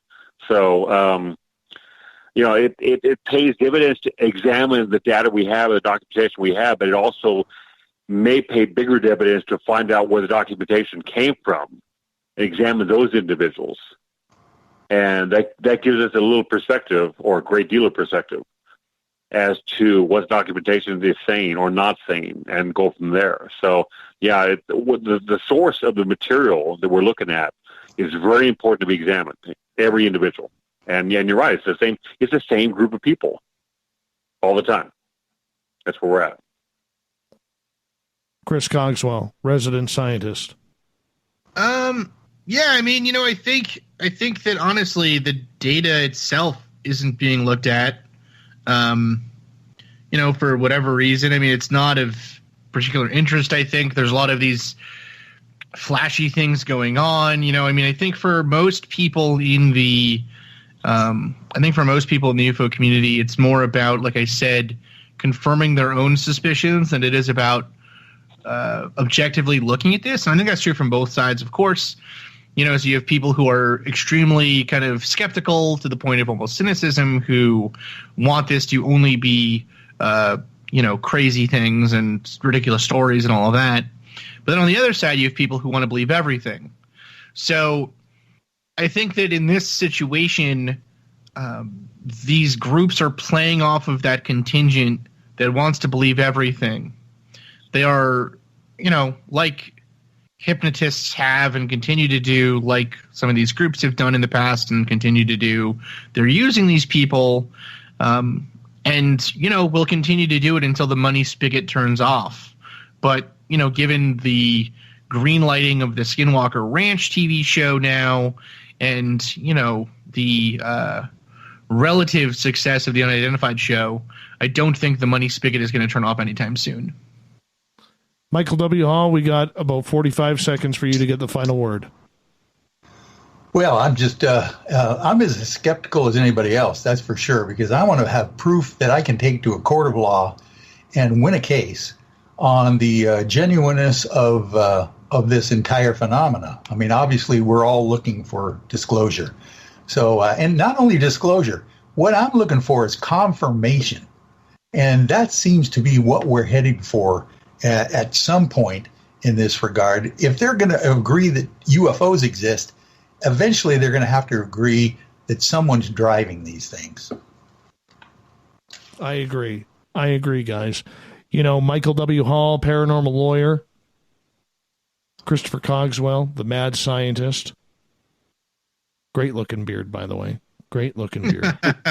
And, of course, William Pullen, the man, the myth, the goateed legend. Critical thinker, UFO researcher out of Texas.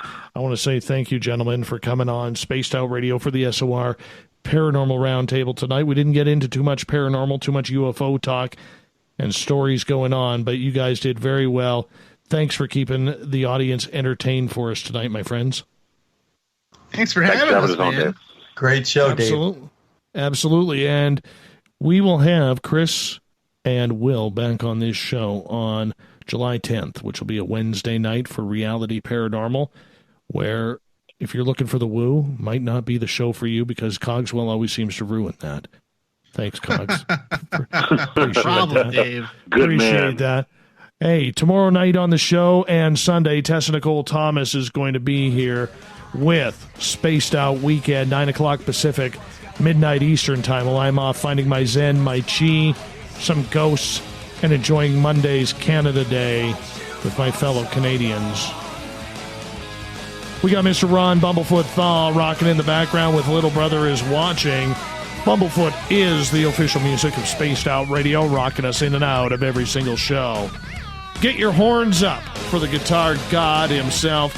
Special thanks this week to everyone listening in at home, in your cars, at work, in our chat rooms, in Washington, D.C., like Gene. Hi, Gene. Give me a call sometime. Wherever you may be. Remember, this show is copyright by Spaced Out Radio and SOR Media Ventures Limited.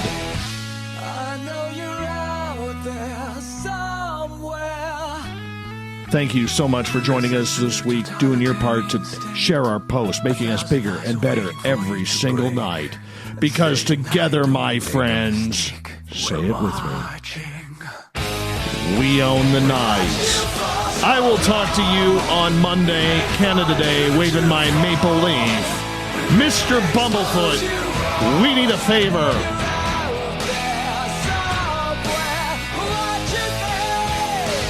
We need you to take us home. Have a great weekend. Good night.